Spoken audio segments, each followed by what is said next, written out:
ለኔ ለኦርቶዶክስ ሁለታችሁም አልጠላችሁም። ነገር ግን በእንደትም ቀረብ ስላላችሁ ሰፖርት አደርጋለሁ።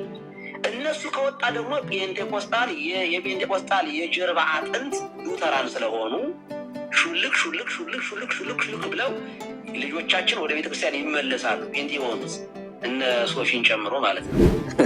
ብሩኬ እኔ በጣም ያሳሰበኝ ዛሬ ጴንጤቆስጣ ያሉን ነገ ጴንጤ ሰላጣ እንዳይሉን እንጂ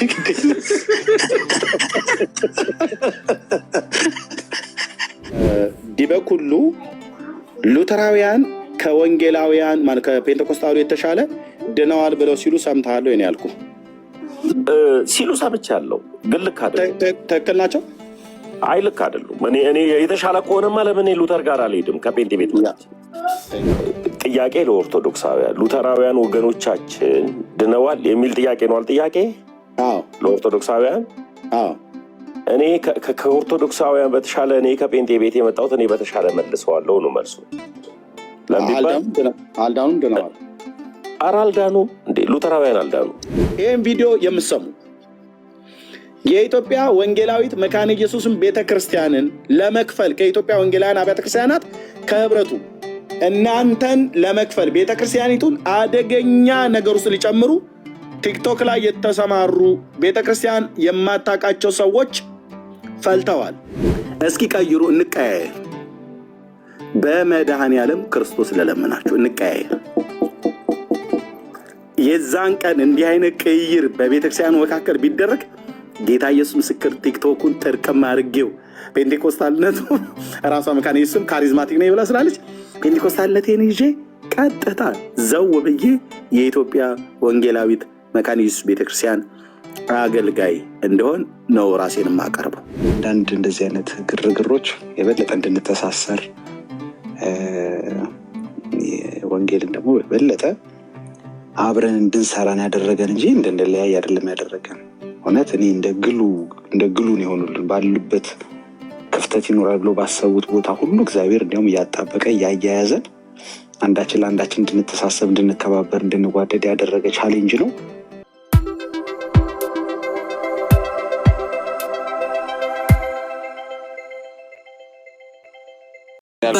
ማህበራዊ መናኑን እሱ ይንገር። ኤርሚያስ መንገር አይጠበቅብኝም። ለመጣ ሁሉ የመናገር ግዴታ የለብኝም። ገባኝ፣ ችግር የለውም።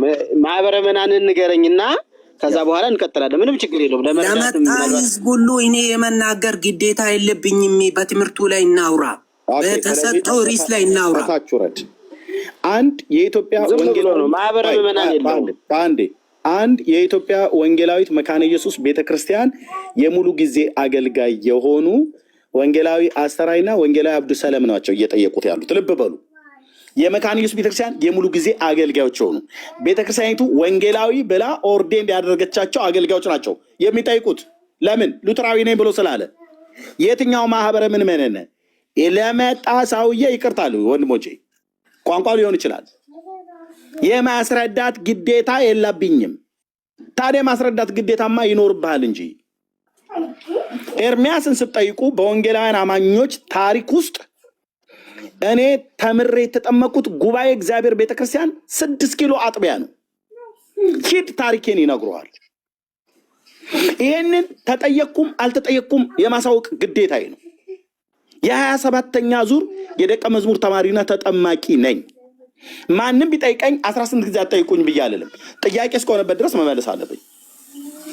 አንተ የኢትዮጵያ ወንጌላዊት መካነ ኢየሱስ ቤተክርስቲያን አባል ነኝ ብለህ ስትል የትኛው ማህበረ ምዕመናን የጠየቁ የራስ አገልጋዮች ናቸው፣ የኔም ወንድሞች ናቸው። ባይዘው መመለስ ግዴታ አለብህ እንጂ ኦርቶዶክስ ድነዋል ብለህ ቅድም ስትል የነበረ ወንጌላውያኑ ይኸው መጣው አልዳኑም። ስላልዳኑ ወንጌልን ሰብካቸዋለን አሉ። እኛችን መካነ ኢየሱስን ነው የምናውቀው። እዚህ ሰይጣን ገጣጥሞ ያስገባቸው ፎርጅድ የሆኑ ቲክቶክ ላይ የመጡ ሉተራውያንን ብለው የሚሉ ለነሱ ወንጌል መስበክ ብላስፌሚ ነው አሉ። ትዳራቸውና ህይወታቸው የፈረሰባቸው ባለተልኮቹ ትዳራቸውና ህይወታቸው የፈረሰባቸው ሰዎች መጥተው የክርስቶስን ቤተክርስቲያን ሊያፈርሱ ማለት ነው። የኢትዮጵያ ወንጌላዊት መካነ ኢየሱስ ቤተክርስቲያንን ከሌሎች አብያተ ክርስቲያናት ሊለዩ ሽብልቅ እየከተቱ ከእናንተ ከፔንቴኮስታሉ ከሙሉ ወንጌል ከቃለ ሕይወት ከመሰረተ ክርስቶስ ከገነት ቸርች ከህይወት ብርሃን ቸርች ኦርቶዶክስ ትቀርበናለች ከእናንተ ጋራ የጌታን ራት ከምንወስድ ኦርቶዶክሳውያን ጋር ብንሄድ አሉ። ለእውነቱ እነሱ ትቀርባቸዋለች፣ ለእነሱ ትቀርባለች፣ ለመካነ ኢየሱስ አትቀርብም እንጂ። ግን ካህኑ ቅድም ምን አሉ? ሌላኛው ካህን ከዲበኩሉ በፊት የመጡት እኛ አናቆርብም አሉ። አንድ የመካነ ኢየሱስ ቤተክርስቲያን አባል ኦርቶዶክስ ቢሄድ አቁርቡኝ ብሎ ቅልውጥ ቢሄድ አይሰጡትም። ይሄው ደግሞ ወንጌላዊ አስተራይ የራሱ የመካነ ኢየሱስ ቤተክርስቲያን ወንጌላዊ የሆነ የኢትዮጵያ ኦርቶዶክስ ተዋሕዶ ቤተክርስቲያን የቤተ ክህነት የጉባኤ ቤት ተማሪ ነው። ቀን የሚያውቅ ዜማ የሚያውቅ ማለት ነው። አስተራይ አንተ ራስህ ተመልሰውን ወደ ኦርቶዶክስ ሄደህ በኦርቶዶክስ ስርዓት ሳትጠመቅ አሁን የኢትዮጵያ ወንጌላዊት መካነ ኢየሱስ ቤተክርስቲያን ወንጌላዊ ሆነ ቅዱስ ቁርባን አቁርቡ ይበለጥራቸው ያቆርባሉ? አስተራይ አንተ ደምጠይቀ የኦርቶዶክስ አገልጋይ ስለነበርክ አረ በጭራሽ። እኔ እኮ አሁን እኔም ልጠይቃቸው ነበረ። እኔ አሁን አስተራዬ ፊት ለፊት እወጣለሁ። ምናልባት እንደው አንዳንዴ እሳቸው በብዙ በትምክህትም ውስጥ ስላሉ እንደው ሊጠይቁኝም ከቻሉ እንዲጠይቁኝም ብዬ ነበረ። ቅድም ማይክ ያነሳውኝ ኤኒሃው እኔ ድኛለሁ ወይ ብዬ ለመጠየቅ ነበር እሳቸውን። እኔ ነኝ ድኛለሁ ወይ በእርስዎት? እኔ መቼም የሰው ልጅ ዋና አልቲሜት ጎሉ መዳን ነው አይደለም እንዴ? ከሚመጣው የዘላለም ፍርድ መዳን ነው። ስለዚህ ድኛለሁ እንኳን የሰው ልጅ እዚህ የምንጨቃጨቀው ሁሉ በአጠቃላይ እንድንድን ነው። ኦኬ ሶሪ። እሺ አሁንስ እሳቸውማ ድነዋል አሉ እኮ ሉተራውያን ዲበኩሉ ሉተራውያን ድነዋል አሉ። በከፊል ድነት አለ እንዴ? ቆይ አንዴ በከፊል ድነት አለ። አዶ ነው ታሜ መጣል ከኦርቶዶክስ ታሜ የቀድሞ ሰምተዋል አይደል? ሰላም ላንተ ይሁን። እንዴት ነው ኤርሚ? ያው ርዕሱ አንብቤዋለሁ። የተወሰነም ስትከራከሩም እየሰማው ነው ኤርሚ። ኦኬ ድነዋል ወይ ብዬ ስጠይቅ ሉተራውያኑ አዎ ድነዋል፣ ከእናንተ ከፔንቴኮስታሉ የተሻለ ድነዋል ብለው ሲሉ ሊበኩሉ ሰምተሃል አይደል? እኔ ከእናንተም ከዚህም እኔ የተሻለ ብዬ ማስበው አንድ ኦርቶዶክስን ብቻ ነው። ሌላ የተሻለ አላውቅም። ቆይ ልመልስልህ ኤርሚ፣ አንድ ጊዜ ልመልስልህ። ያው ልመልስልህ። እኔ ከፕሮቴስታንቶቹ ውስጥ ከፔንቴኮስታል ሉተራውያን የተሻሉ ናቸው ብዬ አላምንም። እኔ የተሻለ ኦርቶዶክስ ነው፣ የተሻለ ፍለጋ ነው የሄድኩት። ለምሳሌ ያክል እኔ ጴንጤ ነበርኩኝ፣ በጴንጤ ቤት ነው ተወልጄ ያደግኩት። ስለዚህ የተሻለ ፍለጋ ከፔንቴኮስታል ወደ ሉተር ነበር የሚሄደው የነበረው። የተሻለ ፍለጋ የሄድኩት ኦርቶዶክስ ጋር ነው። በቃ ለእኔ ሉተራውያንም አልዳኑ፣ ጴንጤዎችም አልዳኑ፣ ፔንቴኮስታሎችም አልዳኑ ብዬ ነው የሄድኩት። አጉል ፖለቲካ ለመስራት አጉል ፖለቲካ የጠየቁት ጥያቄ ላይ አይደለም የመለስከው ታሜ። ዲበኩሉ ሉተራውያን ከወንጌላውያን ማለት ከፔንቴኮስታሉ የተሻለ ድነዋል ብለው ሲሉ ሰምተሃል ወይ ነው ያልኩ? ሲሉ ሰምቻለሁ፣ ግን ልክ አይደለም። ትክክል ናቸው? አይ ልክ አይደሉም። እኔ የተሻለ ከሆነማ ለምን ሉተር ጋር አልሄድም ከጴንጤ ቤት? ቴንክ ዩ። ስለዚህ ልብ በሉ፣ ቀሲስ ዲበኩሉ ሉተራውያን ድነዋል ብለዋል። ዛሬ እዚህ ቤት የመናዘዣው ምክንያት ሆኗል። ድነዋል ብለዋል። የኢትዮጵያ ኦርቶዶክስ ተዋሕዶ ቤተክርስቲያን ቀደም ቀሲስ ዳዊት መምህር ዳዊትን አስገብቼ ስጠይቀው አይ እኛ በፍጹም ሉተራውያን ድነዋል፣ ፔንቴኮስታሉ ድነዋል ብለን አናምንም፣ ሁሉንም በፕሮቴስታንት አይን ነው የምናየው ብሏል መምህር ቀሲስ ዳዊት ማለት ነው። ዲበኩሉ ደግሞ ሉተራውያኑ ከፔንቴኮስታሉ የተሻለ ድነዋል ብለዋል። የዘላለም ሕይወት አላቸው ማለት ነው ወይ ስለ አዎ ብለዋል። ስለዚህ አሁን ቀጥሎ ያለውን ጥያቄ ልጠይቀው፣ ምን እንደምጠይቀው ስለሚያውቅ ጥምጣሙ ከላዩ ላይ እስኪፈታ ድረስ የምጠይቀውን ጥያቄ ስለሚያውቅ ያው እናትህ ምናምን ነገር እያለ ወደ እናትህ ሄደ ማለት ነው። ኦኬ ቴንክ ዩ። በደንብ ነው ያሉት። ሪካርድ ስለተደረገ ቪዲዮ እዚህ ስላለ በደንብ እናየዋለን ማለት ነው። እሺ ወንጌላዊ እሺ ወንጌላዊ የሚለው ነገር አለ መሰለኝ። ታሜ ቆይ ወንጌላዊ የሚለው አለ መሰለኝ። አብዱሰላም እኔ በቀላሉ ይሄን ጥያቄ ለማንም ጤናማ ኦርቶዶክስ ነኝ የሚል ሰው ብጠየቀው ወይም የማያመቻምችና ያ ኦርቶዶክሳዊ አቋም የያዘ ሰው እንደ ተሜ ሁሉም አልዳኑም በሚል ይዘጋል። ይሄኛውን እስማማለሁ። ለምንድን ነው ምስማማው? በከፊሉ ድናችኋል አልዳናችሁም የሚለው ነገር የሰሞኑ ተልእኮ ጉዳይ እንጂ ከጥንት ጀምሮ እኮ በዚህ ሀገር ውስጥ አብረን ስንኖር ድኗል ብሎ ቢያምኑ ኖሮ ለምንድን ነው አንድ ላይ ማንካፈለው የጌታን ራት አንድ ላይ ማንኖረው ቤተክርስቲያን? ድኗል ብለው ቢያምኑ ኖሮ ለምንድን ነው እነሱ ጋር ወይ ማንካፈለው ወይም እኛ ጋር የማይካፈሉት? ግን የዲበኩሉ የራሱ አቋም ነው አሁን ያነሳው፣ የቤተ ክርስቲያኑ አይደለም።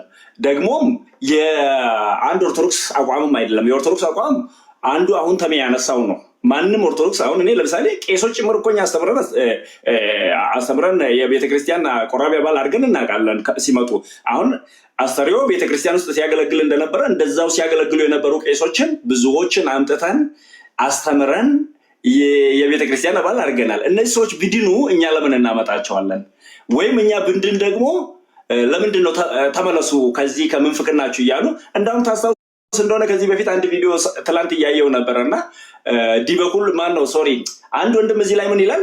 እናንተ በክርስቶስ ክርስቲያን ሳትሆኑ ሉተራውያን ናችሁ ስለነበረ ሰው ክርስቲያንም አይደላችሁም ይሉናል። አንድ ሁለተኛ ደግሞ የነሱ ክርስቶስ ልዩ ነው እያሉ ያወራሉ። ይሄ የሉተር ሌላ ታሪክ ብሎ ደግሞ እዚህ ላይ ጎረምሶቹ ሲያወሩ የነበረ በጣም የሚያሳፍሩ አይነት ታሪኮች ነበሩ። የሉተር ታሪክ ነው እግዚአብሔርን ሰደበ እንደዚህ እያሉ ሶስት ጸረ ክርስቶስ አድርጎ የሚስሉን ሰዎች በምን ሞራል ነው ድኗል ብሎ ስለኛ የሚያምኑት? እኛስ ወንጌል ለምንድን ነው የምመሰክርላቸው? ለምሳሌ ቤተክርስቲያን ሙሉ በሙሉ ትልቁ ተልኳ ላይ ስታተኩር ትልቁ ተልኳ ለሰው ልጆች ሁሉ ወንጌል መመስከር ነው። ከሰው ልጆች መሀል ኦርቶዶክሳውያን አንድ እንጂ ልዩ አይደሉም። ሰው ወንጌል እንመሰክርላቸዋለን። ስለተመሰከረ ነው ዛሬ እና አስተሪዮ እዚህ ላይ ያሉት እናንተ እዚህ ላይ ያላቸው። ሰው ለኦርቶዶክስ ወንጌል ይመሰክራል። ኦርቶዶክሶች እንደኛ አልዳኑም። ብድኑ ኖሮ ወንጌል ባልሰበክንላቸው እኛ እንደ ዳና አያምኑም። ጸረ ክርስቶስ እንደሆነ ያስባሉ።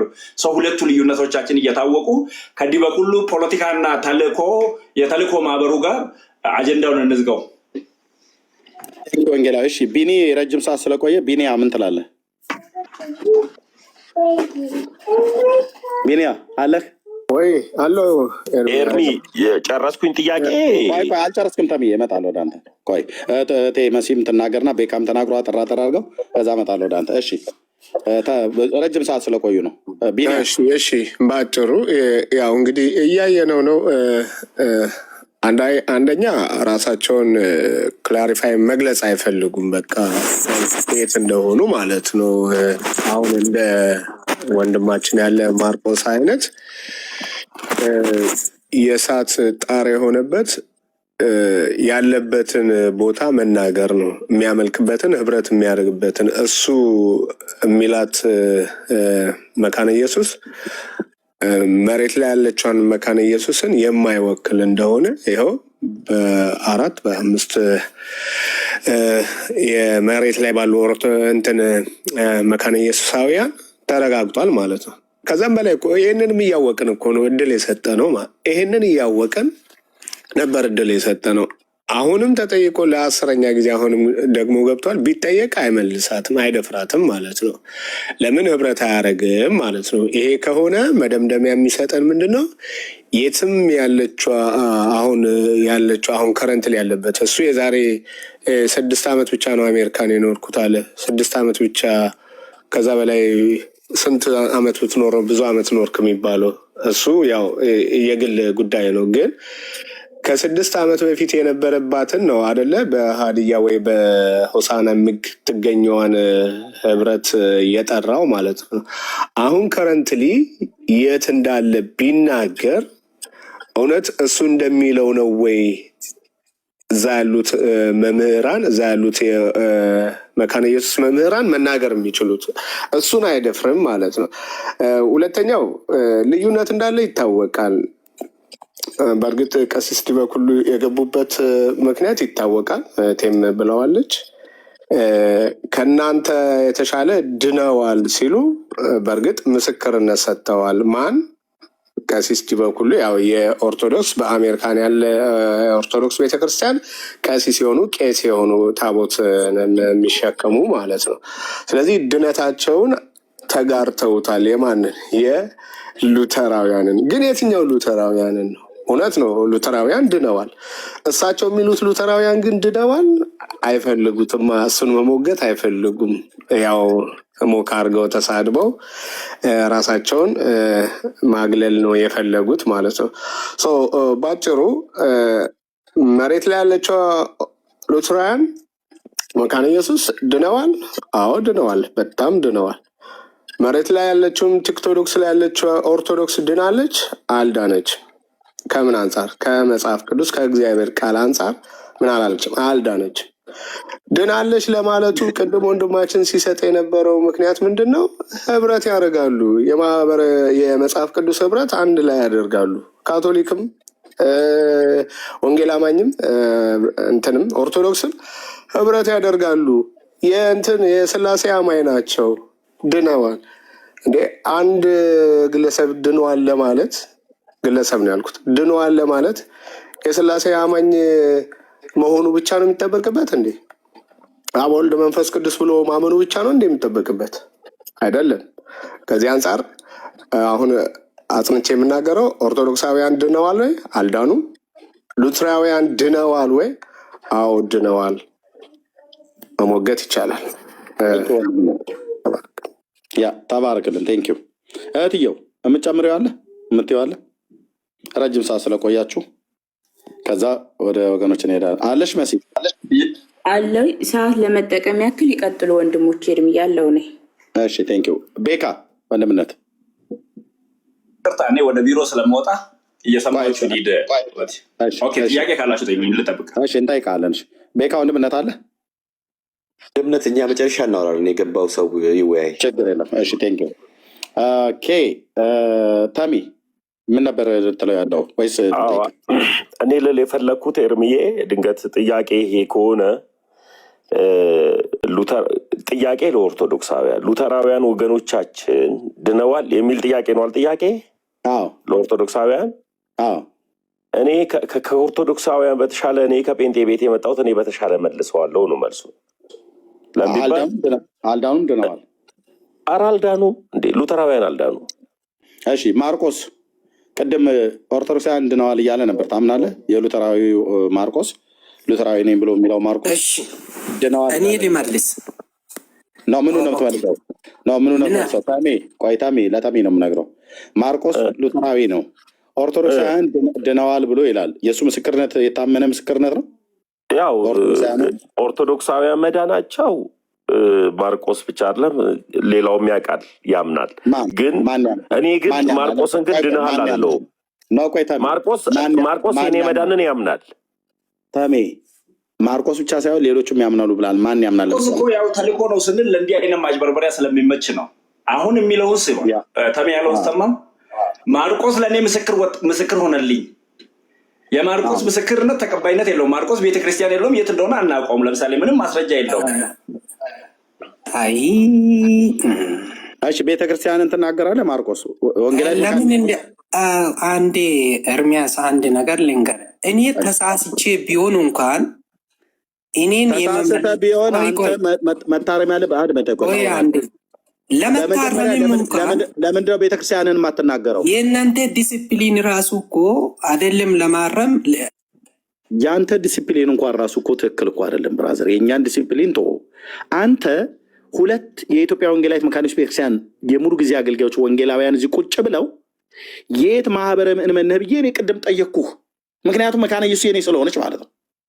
የት ማህበረ ምእመን ነህ ብዬ ጠየቅኩህን በግርድምድሙ በእርግጠኝነት እንኳን አስረግጠህ ልትናገር ያልወደድከው መጥተው ሲጠይቁ ለጠየቀኝ ሰው ሁሉ መልስ አልሰጥም አልክ። ለምን አትመልስም? የትኛው ማህበረ ምእመን ነህ መካነ ኢየሱስ ቤተክርስቲያን? አንደኛ መልሻለሁ። ለእነሱ ንገራቸው። አንተ መንገር ነው የሚጠበቅብኝ።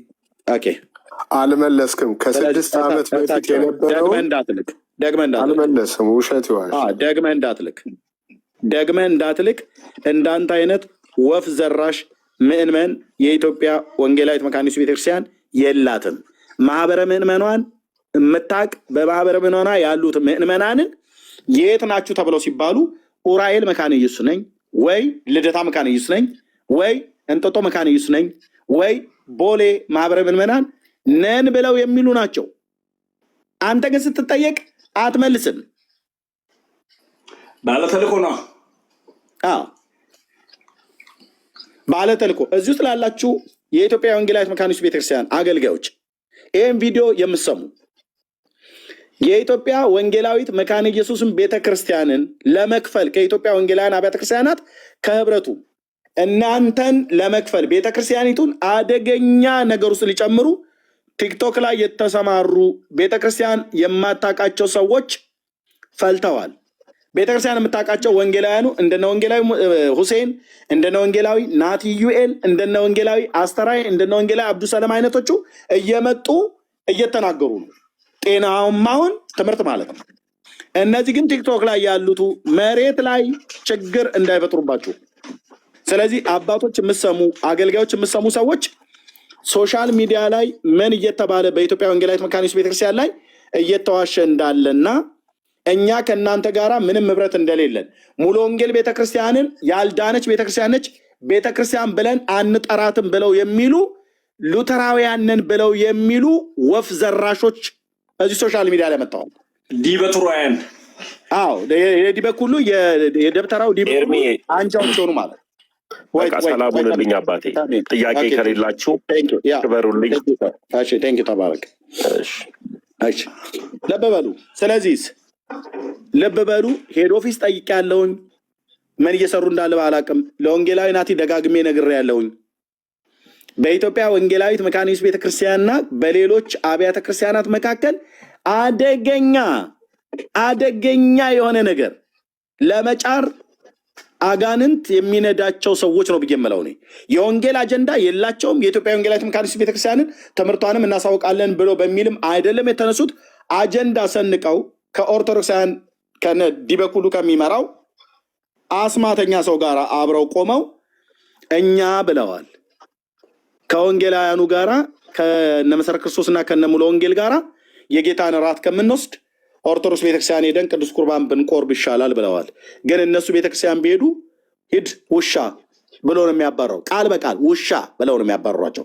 አንድ የወንጌላዊት መካኒስት ቤተክርስቲያን አባል የሆነ ሄዶ ኦርቶዶክስ ቤተክርስቲያን ልቁረብ ብሎ ቢል አይሰጡም። የተቀደሰ ለውሾች አትስጡ ብሎ በሚለው ቃል መሰረት ወይ ደግሞ እንደኔ አይነት ዲያቆን በሚቀድሱበት ሳለ ጻኡ ንዑሰ ክርስቲያን ብሎ የሚለውን ቃል እንኳን አይጠቀሙልን። ንዑሰ ክርስቲያን እንኳን አይደለም ነው ብሎ የሚሉ ወንጌላዊት መካኒስት ቤተክርስቲያን በኦርቶዶክስ አስተምሮት መናፍቅ ናት። ሙሉ ወንጌልም መናፍቅ ናት። የትኞቹም ወንጌላውያን እኛ መናፍቃንን በእነሱ አስተምሮት በእነሱ መረዳት። ስለዚህ ሙሉ ወንጌል ቤተክርስቲያን ፔንቴኮስታል የሚባለውን በሙሉ ወንጌል በመሰረት ክርስቶስ በቃለ ሕይወት በሌሎቹ አብያተ ክርስቲያናት ላይ ቤታቸውን ከፍተው ኦርቶዶክሳውያኑን ሲያሰድቡን የሚውሉ ጥቂት ባጃጅ የማይሞሉ ብለን የምንላቸው ሰዎች አሉ። ከላይ ያላቸው አባቶች ልብ በሉ። መሬት ላይ ወርዶ ቤተክርስቲያኒቱ ውስጥ አደጋ እንዳይፈጠር በሌሎች ቤተክርስቲያን ላይ እኔ ኤርሚያስ አበበ እባላለሁ። በማገለግልባት ቤተክርስቲያን ወንጌላዊ ነኝ። እዚህ ሶሻል ሚዲያ ላይ ወፍ ዘራሽ የሆኑ ሰዎች ብቻ የመጡ መስሏችሁ ከሆነ በጣም ተታላችኋል።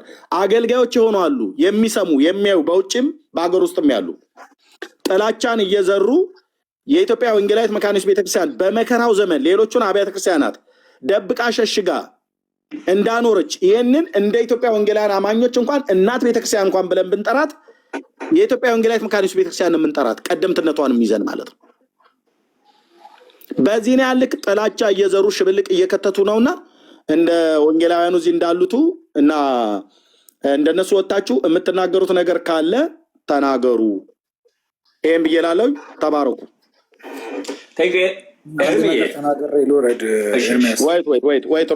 ወይት ኦኬ አብዱሰለም ምን መሰለህ እዚህ ላይ ያለው ነገር እያየነው ነው በግልጽ ውጤቱን እያየን ያለን ምንድን ነው? እኔ ወደ 6 ቪዲዮ ሰብስቤ ያለው የማለያየት ስራ እንሰራለን ያሉበት በተለይ 3ቱ በግልጽ ነው።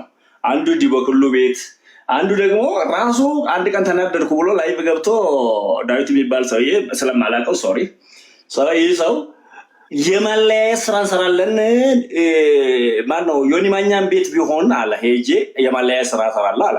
ዮኒ ማኛ ቤት የሄደበት ዓላማ ትላንት የማለያየት ስራውን ለመስራት እንደሆነ በግልጽ አይተናል። ሌሎች ወንጌላውያን አልዳኑም ብሎ እዛ ላይ ቃል በቃል ተናግሯል። እሱን ሁሉ እኛ ቆርጠን ልከናል ለሚመለከታቸው አካሎች። እነዚህ ሰዎች በእኛ ስም እየተናገሩ ነው እንዴት ታያላችሁ ብለን ለምሳሌ ሌሎች ወንጌላውያን ፕሮቴስታንት ድኗል ብለህ ታምናለህ ብሎ ጠየቀው። ዮኒ ማኛ አፋጦ ሲጠይቀው አልዳኑም ነው ያለው። በቃ ዮኒ ሲያፋጥጠው ሰው በዚህ ደረጃ የወረዱ ይሄ ዲበኩላውያን ናቸው። ይሄ ሽማግሌ ያሰማራቸው ባለተልኮች ናቸው። የማለያ ስራ የማፍረስ ስራ እነዛን አንቁጠራቸው። ግን ወደ ቤተክርስቲያኒቷ ትምህርት መልሰን ስመጣ የኢትዮጵያ ወንጌላዊት ቤተክርስቲያን ከአመታዊ ባጀቷ ትልቁ ስፍራ የሚይዝ እናም ትልቁ በየትኛውም ቸርች ስትሄዱ በኮንግሪጌሽን ደረጃ እንኳን ለሚሽን ነው፣ ለወንጌል ማዳረስ ነው። ሰው ለማን ነው የምናደርሰው? እዚህ ሀገር ውስጥ ለዝንጀሮ ነው? ለጦጣ ነው? ጫካ ነው እንደ የምንገባው? ለሰው እኮ ነው። ሰው ደግሞ የተለያየ ሃይማኖት ውስጥ ያለ ነው፣ ለሙስሊሙም፣ ለኦርቶዶክስም፣ ለሁሉም ሰው። እነዚህ ሰዎች ተልኳቸው ወንጌልን ማስጣል ነው። እንዳውም መለያየት ብቻ የለም። መካነ ኢየሱስ እንኳን ከወንጌል ውጭ እንድትሆን መካነ ኢየሱስ እንኳን ወንጌሉ የተጠራችበት ያችን የጠዋቱን ዓላማ ትታ የነሱ ወሬ በማውራት ጊዜ እንድታጠፋ ይፈልጋሉ። በዚሁ 4-5 ወር እኛ ኮንግሪጌሽን ስር 3 ስብከት ጣቢያዎች ተተክሏል፣ ቸርች በሌለበት እስላም በሆኑ ማዕከል። እነዚህ ሰዎች ግን እዚህ ላይ 3 ሰዎች መስክረው ወደ ጌታ ሲያመጡ አላየንም። ምንድን ነው እየሰሩ ያሉት? ሰው የዲበኩሉ ልጆች ስለሆኑ የአባታቸውን ተልእኮ ለማስፈጸም ሙሉ ስራ እየሰሩ ነው። እነሱ ከኛ ጋር አትቁጠሩ። እኛ ለጳጳሱም ለሼኩም እኩል ነው የምመሰክረው፣ ሁለቱም እኩል ነው መዳን የሚያስፈልጋቸው ብለን የምናምንበት 2 ምክንያት አለን። ሰው ሁሉ ይበቃ። አንደኛ ሰው በአደባባይ በልቡ አምኖ ባፉ መመስክሩ አይደለም። ምንድነው? በክርስቶስ ስለማመኑ መመስከር አለበት። እነዚህ ሰዎች በክርስቶስ አምናለሁ ይላሉ ወይ? አንድ ሰው እንደውም ስለ ክርስቶስ ከሰበከ መናፍቅ ተብሎ ይባረር የለ ወይ እነሱ ጋር? ሁለተኛ ደግሞ ያ ክርስቶስ ለሚፈልገው ህይወት መለየት አለበት ከዚህ ዓለም ባህሪና ሁሉ ሰው። እነዚህ ሰዎች ይሄን ሁለቱ ስላላሟሉ ዛሬም አልዳኑም፣ ነገም ይሄንን እስኪያሟሉ ድረስ አይድኑም። ሉተራውያን እኮ የመለወጥ ባህሪ እኮ ነው። ሉተራዊነት አንዱ በክርስቶስ ማመን ብቻ የለም፣ በክርስቶስ ያመነ ሰው የለውጥ ህይወትም ያስፈልገዋል። ሰው እነዚህን የላቸውም። ስለዚህ እኔ የዛሬ ጠዋቱን በዚሁ ልዝጋ። እሺ፣ ቴንክ ዩ ወንጌላዊ ተባረክ። እሺ፣ ስለመውጣ መውጣቴ ነው፣ ይቅርታ አድርጉልኝ። ተባረክ። ቴንክ ዩ በጣም ነው የምናመሰግነው። እኔም አሁን ኔትወርኬ ከተስተካከለ ይቅርታ አስቸግረኝ ስለሚወጣ ስለሚገባ እኔም ሀሳቤን ላስቀምጥ። በእርግጥ እኔ ዛሬ ከሰማኋቸው ከቀሲስ ዲበኩሉ እኔ በጣም የተወጀናበረ በእርግጥ ግን የቤተክርስቲያን አንድነት በምን አይነት ሁኔታ ነው? እውነት ከኦርቶዶክሳውያን ጋር እውነት አንድነን ሉተራን ቤተክርስቲያናት ወይ ደግሞ መካነ ኢየሱስ አንድ ናት ብለው ለመናገር ራሱ በጣም ትንሽ የሚያሳፍራቸው ነገር ነው። አሁን ቆይተውም እንደው ሲያሰላስሉት ትናንትና ሲያሳድዱ ሲሳደቡ ሉተርን እንዳልነበር አድርገው ሲረግጡ የነበሩ ሰውዬ ተመልሰው ደግሞ እንደዚህ ይሄ ለውጥ ነው፣ ጥሩ ነገር ነው። ግን ከሳቸው ከሰሙት ነገር ግን መዳን ቆይ ሽርፍራፊ መዳን የሚባል አለ እንዴ? ላይክ ወይ ደግሞ ትምህርት ከሆነ የእሱ ትምህርት ይቀርባል ለድነት የሚያቀርብ ነገር ነው ይባላል። እሳቸው ሲጠየቁ ድነት ስለ ድነት እየተጠየቁ አዎ ከእናንተ በስንት እጥፍ ከዚህ ከጴንጤኮስታሉ በስንት እጥፍ ድነዋል ይላሉ። ድነዋል እኮ እያሉ ነው። ኦልሬዲ ድነናል ማለት ነው። አሁን እኔ ድኛለሁ። በጣም ደስ ይላል። እውነት ለመናገር በእርሶ የመዳን ትምህርት ሳይሆን የዳንኩት እውነት ለመናገር በክርስቶስ ኢየሱስ በማመን የዳንኩት። ኤኒሃው እንደዚህ ከፊል ድነት የሚባል አለ ወይ? ከፊል ድነት አለ ወይ? ይሄ ትምህርቱ ይቀርባል፣ ሌላ ጥያቄ ነው። ግን ከፊል ድነት የሚባል አለ ወይ? ጥቂት ድነት የሚባል አለ ወይ? የሆነ ነገር የሚባል አለ ወይ?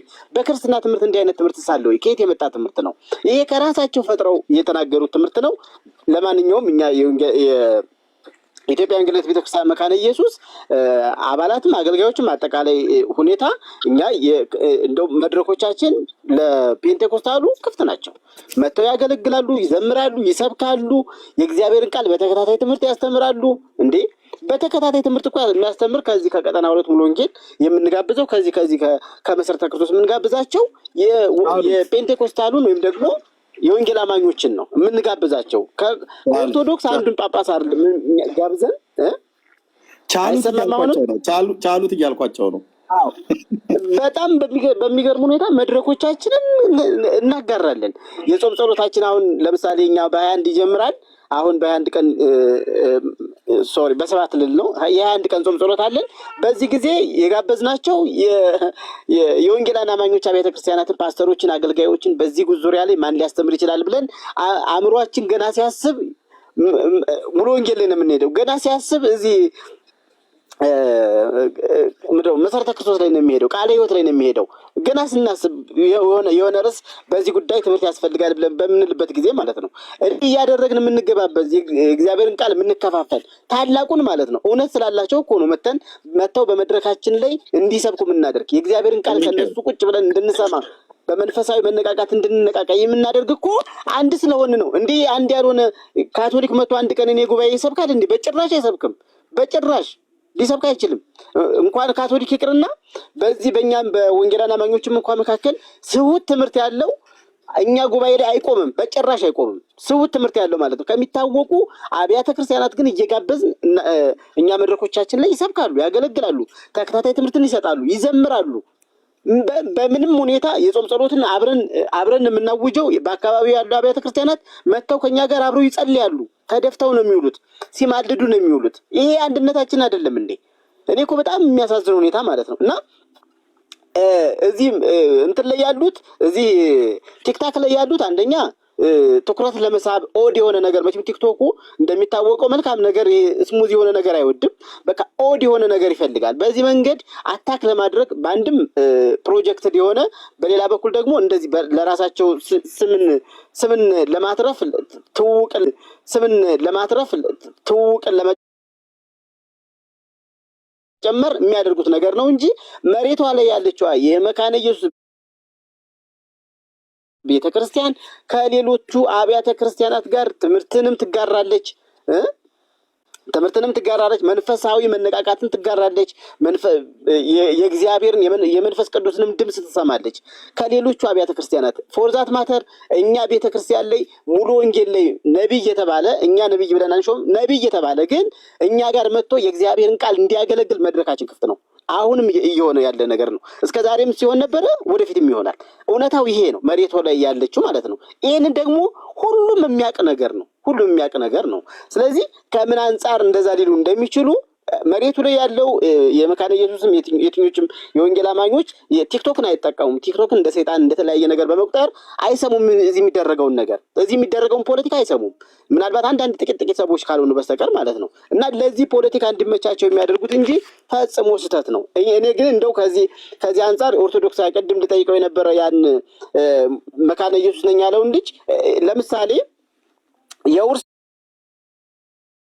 በደል ኃጢአት እዚሁ ስሞል ካቴኪዝሙ ላይ የክርስትና ትምህርት የሚለው ጋር የውርስ በደል ኃጢአት መሆኑን የሚክዱትን የክርስቶስን የክብሩን ስራና ትሩፋት ለማሳነስ ሰዎች በራሳቸው አመክንዮአዊ ችሎታ በእግዚአብሔር ፊት ሊጸድቁ ይችላሉ በማለት የሚከራከሩትን ጰላቅዶሳውያንንና ሌሎችን ያወግዛሉ ይላል። መካነ ኢየሱስ ማለት ሉተራን እንደዚህ የውርስ ኃጢአት የለም የሚሉትን ሌሎችን አስተምሮ ያላቸውን ሰዎች ያወግዛሉ ይላል። የውርስ ኃጢአት ደግሞ በኢትዮጵያ ኦርቶዶክስ ቤተክርስቲያን የለም።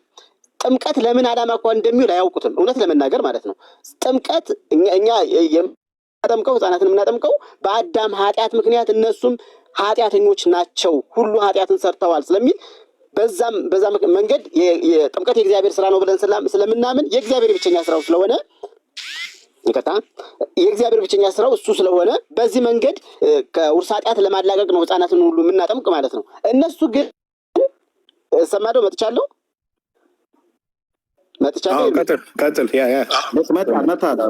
ስለዚህ የውርስ ኃጢአትን እንኳን አያምኑም እነሱ። ለምን ዓላማ እንኳን ህፃናቱን እንደሚያጠምቋቸው እስካሁን ድረስ ሁላችንም እንደምናውቀው ጥምቀት የኃጢአት ስርየት እያሉ ነበር ገሩ የነበሩ። ፎርዛት ማተር ህፃናቱ ኃጢአት የለባቸውም። በኦርቶዶክስ አስተምሮ ከምንድን ነው የሚያድኗቸው? ጥምቀቱ ራሱ ከምንድን ነው የሚያድነው? ከምንም። ወይ ደግሞ እድሜያቸው ከፍ ሲል ደግሞ ጥምቀት ዓላማው ይቀየርና ለሌላ ይሆናል ማለት ነው አይደለም። ስለዚህ በጭራሽ ጥምቀታቸው ከኛ ጋር እኩል አይደለም። እኛ የኃጢአትን ስርየት በምትሰጥ በአንድ ጥምቀት ነው የምናምነው። እነሱ ግን ደግሞ የኃጢአትን ስርየት በማትሰጥ ወይም ደግሞ ልጅነትን ብቻ ልትሰጥ በምታምኑት በጥምቀት ራሱ አንድ አይደለም። ምክንያቱም እኛ የውርስ ኃጢአትን የውርስ በአንዱ አዳም በደል ምክንያት ኃጢአት በደል ወደ ሰው ልጆች ሁሉ ስለደረሰ በዚህ መንገድ ነጻ ስላይደሉ ይሄ አብያተ ክርስቲያናት የሁሉም ትምህርት ነው። የውርስን ኃጢአት የማያምን የለም። ስለዚህ ይሄ ትምህርታችን ያደርገናል፣ ከኦርቶዶክስ ጋር ግን ይለየናል። በጥምቀትም ብዙ መንገድ ልንገናኝ አንችል። እዚህ ቲክቶክ ላይ ያላችሁ ግን የሆነ ብታስቡ መልካም ይመስለኛል። እውነታውን እንደው ለህሊናችሁም ስትሉ ማለት ነው ለህሊናችሁም ስትሉ ምናልባት ማህበረ ምዕመናን የሌላችሁ አንድም ቀን ቤተክርስቲያን ሄዳችሁ አቴንድ የማታደርጉ የእግዚአብሔርን ጉባኤ የማትካፈሉ የእግዚአብሔርን ቃል ትምህርት በጉባኤ የሚሰጠውን የማትሰሙ እንዲሁ አየር ላይ ያላችሁ ከሆናችሁ ለእናንተ ምንም ምክሬ አንድ ነው። ወደ ቤተክርስቲያን ግቡ ነው የምላችሁ። ወደ ማህበረ ምዕመናናችሁ ገብታችሁ አድምጡ፣ ስሙ፣ የእግዚአብሔርን ቃል ተካፈሉ። እንደሱ ነው የምመክራችሁ። አሊያ ግን አየር ላይ ያላችሁ ሰዎች ግን የሚደረገውን ነገር የማታውቁ ሰዎች ግን እንደው ፕሊዝ ለህሊናችሁ ብትገዙ እላለሁ። እግዚአብሔር ባርካችሁ። አመሰግናለሁ። እናመሰግናለን። ቴንኪው ወንጌላዊ ተባረክ። እንኳንም መጣችሁ። አንተም አብዱሰላም ወንጌላዊ ሁሴንንም ደውዬ ጠይቄው ነበር። ዶክተሮቹም ጋር ደውዬ ነበረ፣ እነሱ ቢዚ ናቸው።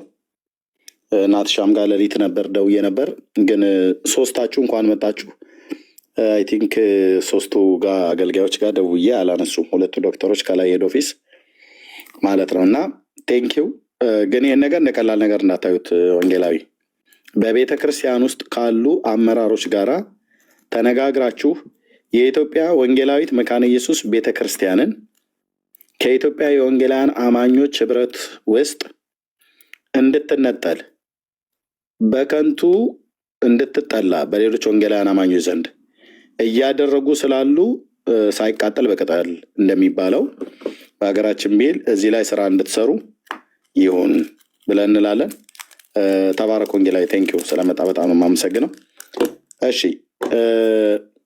ሮያል ምንድነው ልትል የፈለግከው? እኔ ልል የፈለግኩት ምንድነው፣ አንዳንድ ጊዜ አንዳንድ ሰዎች አያሳጥሩትም ሀሳባቸው። አንድ አይነት ሀሳብ ነው፣ ይደጋገማል። ልክ አንዳንዶቹ ሴቶችን ፀጉር ቤት እንደመጠበቅ ነው የሚመስለኝ።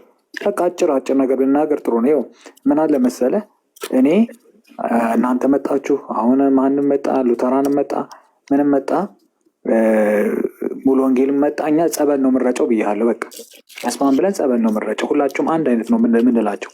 ስለዚህ አሁን ቲክታክ ላይ እንደዚህ ነው ሉተራን ከእንትና ይሻላል። አሁን ቅድም እንዲበኩሉ ምን አሉ? እንትና ይሻላል ከእናንተ ይሻላሉ አሉ።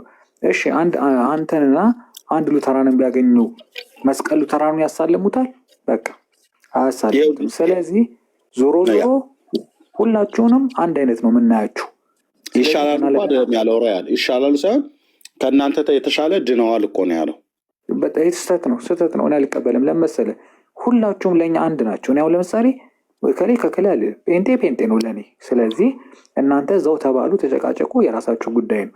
እናንተ ከዚህ ቢበኩሉ ታዲያ ያለው ነገር አንተ ከቄሱ ትበልጣለህ እንዴ? እንዴት ነው? ምንድን ነው ቄስ? አልገባም። ቄሱ አንደኛ ስልጣነ ክህነት አለው። ቄሱ ድነዋል፣ የተሻለ ሉተራውያኑ ድነዋል ከፔንቴኮስታሉ ከእናንተ ኤርሚያስ ከእናንተ ፔንቴኮስታል ከሚባሉቱ ሉተራውያን የተባሉቱ መካኒስቶች ድነዋል ብሎ ካለ አንተ ለምንድን ነው አልዳኑ ብለህ የቄሱን ሀሳብ ስማ። አንተ ቄስ አለ እንዲህ ትላለህ። እኔ አንድ ጳጳስ መጥቶ እንደዚህ ቢል የኔን እምነት ሊያስቀየረኝ አይችልም። ትልቅ ሰው እኮ ነኝ እኔ። ስለዚህ ኖርማሊ እንደዚህ ቲክታክ ላይ ያለ ክፍፍል ገና ለገና እኔ ጠላቴ ተከፋፈለ ብዬ እኔ ከኔ ጋር አንድ ነህ ምናምን የማይመስል ነገር በቃ የሆነ የህፃን ጨዋታ ነው። ስለዚህ ኖርማሊ ጴንጤ ለእኔ ሁሉም ጴንጤ አንድ ነው። አንተም ሆንክ አንድ ሉተራንም ሁላችሁም አንድ ናችሁ ለእኔ። በቃ ቤተክርስቲያን ብትመጡላችሁም በአንድ አይነት ነው የምትታዩት። ከሌ ከዚህ ይቻላል፣ ከሌ ከዚህ ይወጣል፣ ከዚህ አይ የሚባል ነገር የለም። በቃ ሁላችሁም በአንድ አይነት ነው የምናያችሁ። እንደውም ቲክታክ ላይ ስሰማ ገርሞኛል። ከሌ ሉተራን ማርቆስ እናንተ እንድኗል እያለ አንተ ግን አልዳንክ እንዴት ትለዋለህ? እንደው ለይሉንታ እንኳን እንትን አትለትም። ሰማኝ፣ ማርቆስ እኮ ራሱንም አላወቀም። አሁን ይሄኔ ሻዳ እየወሰደ ይሆናል። መሐመዱ ነው ሊመጣ ይችላል። ማርቆስ ማረፊያውን እኮ አላወቀም። ስለዚህ ስለ ማርቆስ ተወውና እኔ ማምንበት ነገር ባጭሩ እኛ ጴንጤን በአንድ አይነት ነው የምናየው። እኔ ሀቁን ነው የምናገረው። ማንም አያኖረኝም፣ እኔ ማንም አያኖረኝም። የራሴ ኑሮ የምኖር ሰው ነኝ። ስለዚህ ጴንጤ ለእኔ አንድ ነው በቃ። አንተ ራሱ ቤቴ ብትመጣ ጸበል ነው ማስረጫ፣ ጸበል። አዎ በስመ አብ ወወልድ ወመንፈስ ቅዱስ ጸበል ነው ማስረጫ። ኤርምያስ እውነቴን ነው የምልህ።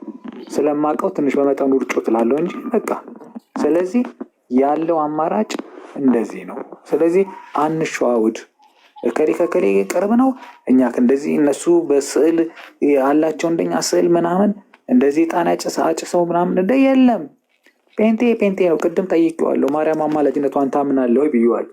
እኔ ግን አሰባለኝ ሮያልዬ፣ እኔ የዲበኩሉን ሀሳብ በጣም የምደግፈው ከእናንተ የተሻለ ድነዋል ብለዋል ወንጌላዊት መካነ ኢየሱስ ቤተክርስቲያን አገልጋዮችና ምዕመናን ማለት ነው። እኔ ይሄ ሀሳብ ያስገዛኛል፣ በጣም ደስ ይለኛል። ከዚህ ቀጥሎ ይሄ የቀሲስ ዲበኩሉ ሀሳብ የቤተክርስቲያኒቱ የኦርቶዶክስ ሀሳብ ቢሆን እኔ እሁድ የአገልጋዮች መድረክ ቢጋሩ እነ ወንጌላዊ አስተራይ እነ ወንጌላዊ አብዱሰለም ሌሎችም የኢትዮጵያ ወንጌላዊት መካነ ኢየሱስ ቤተክርስቲያን ወንጌላውያን ቄሶቹ ኦርቶዶክሳውያን መድረክ ላይ ሄደው ቢሰብኩ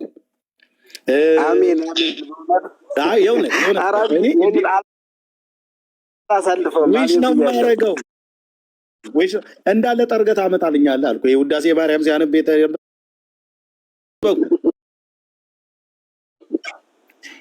ትራንስፖርትም አንጠይቅም እንደሌለው ቼክ ጻፉልን አንልም፣ ችግር የለውም።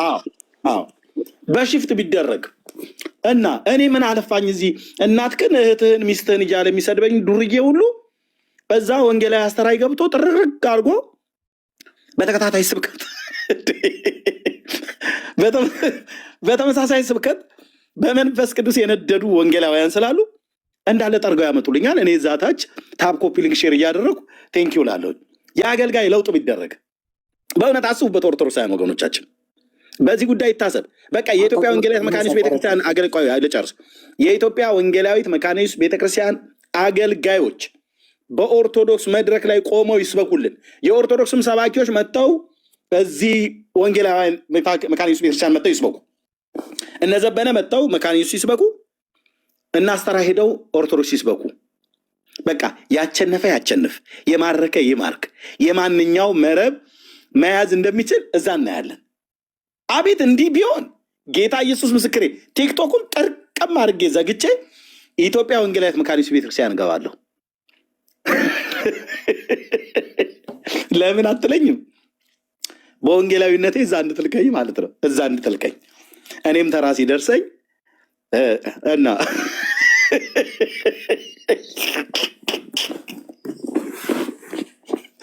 ይህንን ሰኔ ጎልጎታ ትውልድ በአንባቢ ትውልድ በአንድ እግሩ አቆመዋለሁ። ስለ መድኃኒዓለም ምስክሬ በአንድ እግሩ ዮሐንስ 3:16 ብቻ ጠቅሼ በአንድ እግሩ አልኩ። ኦኬ ላትነሳ ነበር ኦርቶዶክስ የምትፈርሰው፣ ህንፃዋ ሳይሆን ህዝቧ ተጠርጎ የሚወጣው አልኩ። እስቲ አቅም በአለም ብለው ካሉ እስቲ አገልጋይ እስቲ እንገባበስ። ከሙሉ ወንጌል ምናምን ነገር አደፍሩትም፣ ከመካነ ኢየሱስም አደፍሩትም። መካነ ኢየሱስ እኛን ወክላ በደብዳቤ ጽፈን አፈርመን እስቲ የመካነ ኢየሱስ ቤተክርስቲያን አገልጋዮች ሄደው ይስበኩ። እኛ ወንጌላውያንን ሰሌክት እናደርጋለን። ወንጌል የሚሰብከውን ማለት ነው። ይሄ ዝም ብሎ የሚያንቀላፋውን ቄስ ሳይሆን ወንጌል የሚሰብከውን ማለት ነው። ወንጌል የሚሰብኩትን ወንጌላውያንን እንልካለን። ቁርጡን ይነግረዋል። እኔ የምሰብከውን ስብከት ወንጌላዊ አስተራይ ካልሰበከው፣ ወንጌላዊ አብዱሰለም ካልሰበከው፣ የኢትዮጵያ ወንጌላውያን አብያተ ክርስቲያናት መካነ ኢየሱስ ቤተክርስቲያን ወንጌላውያን ካልሰበኩ ቃል ለምድር ለሰማይ አንድ አይነት ስብከት ነው የምንሰብከው። አንዱን ጌታ ነው የምንሰብከው። አንዱን መንፈስ ላይ የጠጣ ነው በእግዚአብሔር መንፈስ ቅዱስ ማለት ነው። እኔ በምጸልይበት ልሳን ነው አስተራይ የሚጸልየው፣ አብዱሰለም የሚጸልየው። ግን አያደርጉትም፣ ግን አታደርጉትም እንጂ የአገልጋይ ለውጥ እስኪያደርጉ እናንተ ፔንቴኮስታል አልዳናችሁም። ሉተራውያኑ ግን ከእናንተ የተሻለ ድነዋል ብለዋል። ቀሲስ ዲበኩሉ አዳልጦት አይደለም አስቦበት የተናገረው። ድነዋል ሉተራውያን ብለዋል። በኦርቶዶክስ ቄስ ተመስክሯል። ዛሬ ጥሩ ውሰዱልና መካነ ኢየሱስን እንደ ዳነ ካወቃችሁ ህዝቡ ከህዝብ ጋር ሲቀላቀል ይገቡልሃል አልኩ። 1-to-1 ወንጌል ስርጭት ማለት ነው። የመካነ ኢየሱስ እህቴ ነጠላዋን ለብሳ ቁጭ ትደላለች። እማ ሆይ እባክዎትን ይህንን ቢጫ ቀሚስ ስለለበሱ መንግስተ ሰማያት የሚገቡ እንዳይመስሎት ክርስቶስ ኢየሱስን ይልበሱ ነው ብላ የምትልህ። ያኔ ጉድ ይፈላል። ያኔ ጉድ ይፈላል። ያኔ ጉድ ይፈላል። ተስማማላችሁ ወገኖች? የኢትዮጵያ ወንጌላዊት መካነ ኢየሱስ ቤተክርስቲያን አገልጋዮች ሄደው ኦርቶዶክስ ሲስበኩ እንደዚህ በቲክቶክ እናጽድቀው። የምታጸድቁ 77 ቁጥር ጻፉ። አሁን ይህንን ሀሳብ ብናቀርብ የኦርቶዶክሳውያን ሰባኪያ በፍጹም አናደርገው ነው ብሎ የሚሉት። አረ በወላዲቴ እንደ በናፍቃኑ ናምጠው ይዘዋቸው ነው የሚሄዱት ህዝቡን። ለህዝቡ ጥንቃቄ አድርጉ እንጂ ህዝቡን ታስበሉታላችሁ ነው የሚሉት፣ እነሱ ናቸው የሚሉት። የእኛዎቹ ግን መካነ ኢየሱስ ቤተክርስቲያን ግን አይሉ በኦርቶዶክስ ስብከት የሚበላ የኢትዮጵያ ወንጌላዊት መካኒስት ቤተክርስቲያን አገልጋዮችም ህዝብም ፔንቴኮስታልም የለም። ምን ልታወራን? አንተ እኮ በ24 ስለ ሸዋው ተክለ ሃይማኖት እኮ ብታወራው፣ አንተ እኮ በ6 ስለ አርሴማ እኮ የምታወራው። ሚዩት አድርግ። ስለ አርሴማ ሰብከህ ስለ አርሴማ አውርተህ የምትወስደው የኢትዮጵያ ወንጌላዊት መካኒስት ቤተክርስቲያን ምእመንም የኢትዮጵያ ወንጌላውያን ቤተክርስቲያናትም አጠቃላይ አማኞችም የሉ። ስለ ዘርዓ ብሩክ ጥፍር መነቀል አውርተህ የሚሄድ ወንጌላዊት መካኒስት ቤተክርስቲያን አማኝ ካለ በእውነት ስራ አልሰራንም ማለት ነው። ቤተክርስቲያኒቱ ዝም ብላ ነው የደከመችው ማለት ነው። እስከዛሬ አንድ የምትወስደው የለም። አንድ በኢየሱስ ስም ነው የሚሉ ገና ጥፍር ቆርጠህ ወገብህ ላይ አስረህ መንግስተ ሰማያት ትገባለህ በኢየሱስ ስም 3 ጊዜ ገስጹ ነው የሚሉት። አጋንንትህ ከነ ጥፍር ጭምር ይረግፋል ማለት ነው። ጸበል ያስፈልጋል ታያለህ። እሺ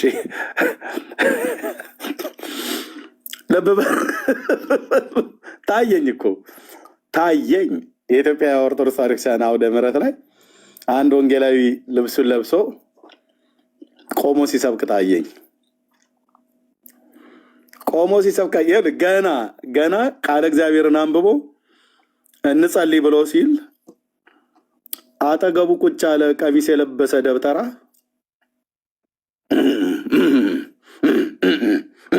ነው የሚለው። ያን እስከዛ ወጣ በጌታ በኢየሱስ ማን አንተ ብሎ የሚለው ድምፅ ይቀጥላል ማለት ነው። እኔ ነኝ መቃብር ላይ ነው ያስኩት ብሎ የሚል ማለት ነው። እስኪ ቀይሩ፣ እንቀያየር። በመድኃኔዓለም ክርስቶስ ለለምናችሁ እንቀያየር። የዛን ቀን እንዲህ አይነት ቅይር በቤተክርስቲያኑ መካከል ቢደረግ ጌታ ኢየሱስ ምስክር ቲክቶኩን ጥርቅም አድርጌው ፔንቴኮስታልነቱ ራሷ መካነ ኢየሱስም ካሪዝማቲክ ነው ብላ ስላለች ፔንቴኮስታልነቴን ይዤ ቀጥታ ዘው ብዬ የኢትዮጵያ ወንጌላዊት መካነ ኢየሱስ ቤተክርስቲያን አገልጋይ እንደሆን ነው ራሴን የማቀርበው። በወንጌላዊነት ስለማገለግል ወንጌላዊነት የዛው ይጽደቅልኝ። ከዛስ እድል እንዲደርሰኝ ስጡኝ። የሚቀጥለው እሑድ ቦሌ መድኃኔዓለም የምትሰብከው አንተነህ ተጋብዛል ብለው እንዲሉኝ ማለት ነው። የዛን ቀን ሰብኬ ታሪኬ ያብቃልኩ። የዚህን ቀን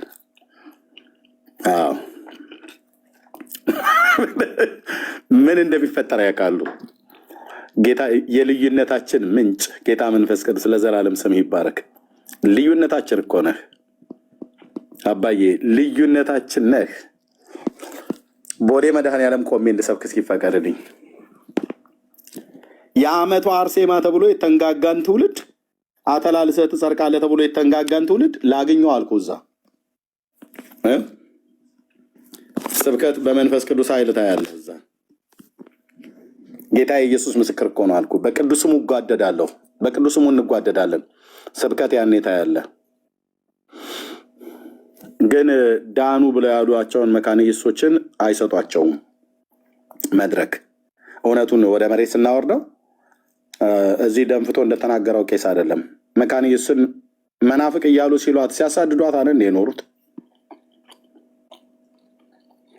ማናቀው ነው።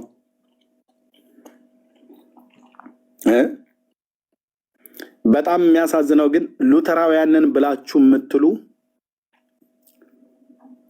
በእኔ አያት ንግግር ሁሌ እንደምናገራት የአርጋጃና ጓጅ የጋጋሪ ቆስቋሽ የምትባሉ ሉተራውያንን የምትሉ ግን መሬቷ ላይ ባለች የትኛው ማህበረ ምዕመናን ውስጥ አባልነትም አገልጋይነትም የሌላችሁ ቲክቶክ ላይ የተገናኛችሁ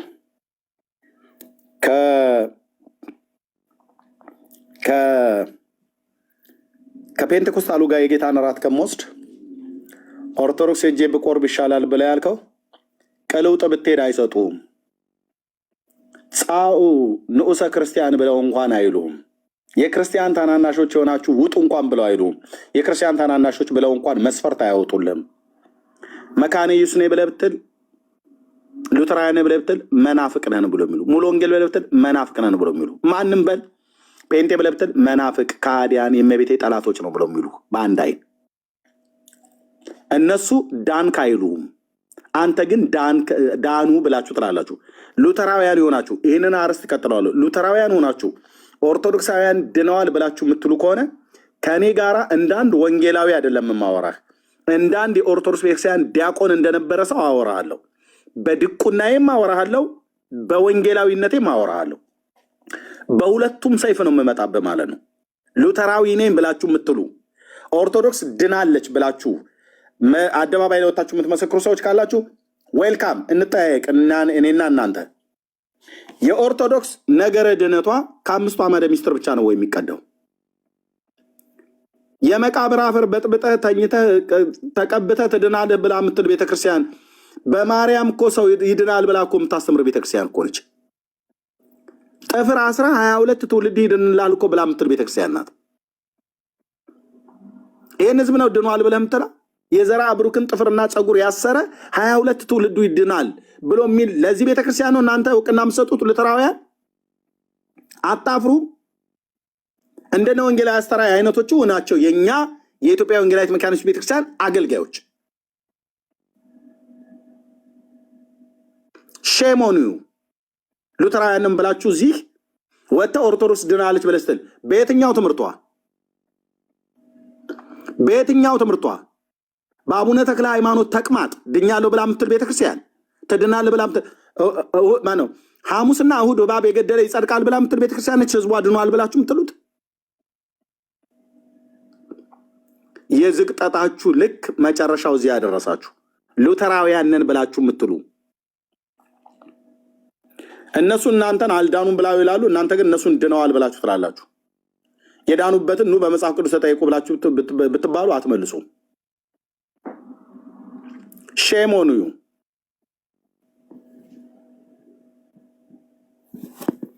አንድ ሉተራዊ የሆነ እስኪ ይምጣ።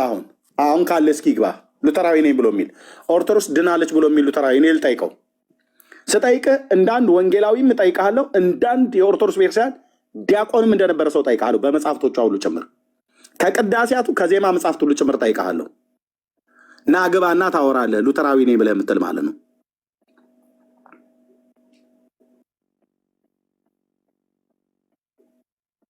ብልግና ነው። ምን አደረገቻችሁ ቤተክርስቲያን? ስሟን ለማስነቀፍ በዚህ ነው ያልክ የምትሄዱት?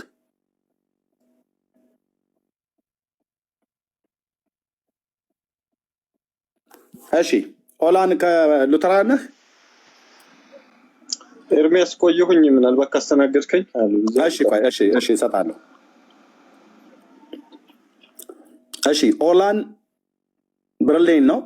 ኦላን ና ግባ። ከመካኒስት ከሆንክ ከሉተራውያን ከሆንክ ኦርቶዶክስ ድናለች ብለህ የምትል ከሆነ ነው የምትገባው። ጥያቄ ጠይቃለሁ፣ አንተም ጠይቀኛለህ። አታደርጉትም ካላችሁ ግን መምጣት ትችላላችሁ። ይኸው ዛሬ ነገሯችሁ። እናንተ ድናችኋል ብለው ሲሉ እነሱ ግን አልዳናችሁም አሏችሁ። መምህር ዳዊት መጡ፣ ቀሲስ ዲበኩሉ መጣ። ቀሲስ ዲበኩሉ ከጴንጤው ይልቅ ሉተራውያን ድነዋል ብለዋል። የዳኑትን ሉተራውያንን ግን ቅዱስ ቁርባን ያቆርባቸዋል።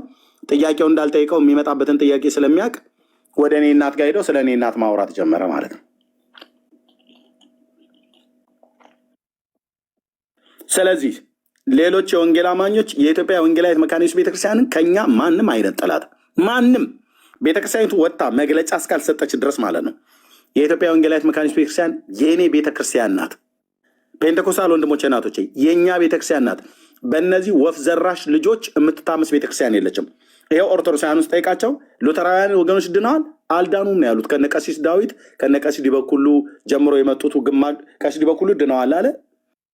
መምህር ዳዊት ግን አልዳኑም አለ። ሌሎቹ አልዳኑም አሉ። አልዳኑም፣ እንዲህ አይነት ቀልድ የለም አሉ። ቅዱስ ቁርባን ታቆርቧቸዋለች? አናቆርብም አሉ። የተቀደሰ ለውሻ የመስጠት ያህል ነው ብለው ውሻ ብለው ሲሉህ አታፍርም አንተ ሉተራዊ ወንድሜ? አታፍርም ሞይ? ከሙሉ ወንጌል ኦርቶዶክስ ትቀርበኛለች ብላ ያልከው አታፍርም ወይ? ንስሐ አትገባም? በዚህን ያህል ልክ ስትዘቅጥ ማለት ነው።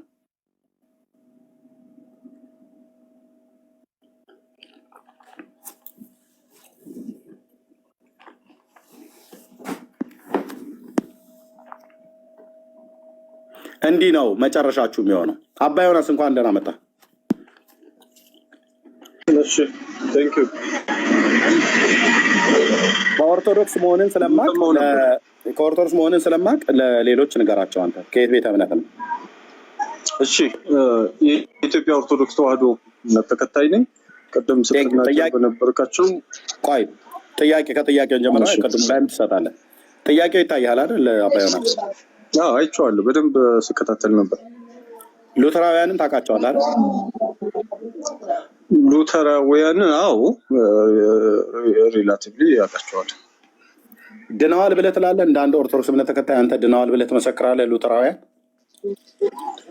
እኔ እንኳን እንደው ፐርሰናሊ የቤተክርስቲያኗን ሳይሆን የራሴን አመለካከት ብቻ ነው መናገር የምፈልገው። በግሌ ባለኝ ትንሽ እውቀት ሉተራውያን ብቻ ሳይሆኑ በየትኛውም አብያተ ክርስቲያናት ወይንም በፕሮቴስታንት ስርም ይሁን በየትኛውም አብያተ ክርስቲያን ስር በአብ በወልድ በመንፈስ ቅዱስ ስም ያመነ እኔ ይድናል ብዬ ነው የማምነው። ምናልባት የእግዚአብሔር የሆኑትን ሲሳደብ ውሎ ሲሳደብ የማያድር እስከሆነ ድረስ እግዚአብሔር ያከበረውን ነገር እስካልነቀፈና እስካልተቸ እስካላንቋሸሸ ድረስ በየትኛውም አብያተ ክርስቲያን ስር ሆኖ ስላሴን ያመነ ወይንም አብ ወልድ መንፈስ ቅዱስን ያመነ እኔ ይጎዳል ብዬ አላምንም። እንደዛ ነው ያመለካከቱ። አልገባም ጥያቄ። ሉተራውያን የሚባሉትን ታውቃቸዋለህ? በእኛ በወንጌላውያን አማኞች ሰርታ ያሉትን ያው ሉተራውያን የሚባሉ አሉ። አዎ ድነዋል አልዳኑም? እነሱ የዘላለም ሕይወት አላቸው የላቸውም? ስላሴን ስለሚያምኑ እኔ ይድናሉ ብዬ ነው የማምነው። ይሄ ትምህርት የቤተክርስቲያኑ የኦርቶዶክስ ትምህርት ነው ወይስ ያንተ ግል ምልከታ ነው? የቤተክርስቲያን ትምህርት አይደለም። እኔ ግን በራሴ አመለካከት ስላሴን ያመነ ይጎዳል ብዬ አላምንም። የግል ምልከታ ነው። የግል ምልከታ ነው። በግሌ በተረዳሁበት ማለት ነው። መጽሐፍ ቅዱስም በተረዳሁበት መንገድ እኔ እግዚአብሔርን ወይንም ሶስቱን ቅዱስ ያመነ ይጎዳል ብዬ ስለማላምን ነው።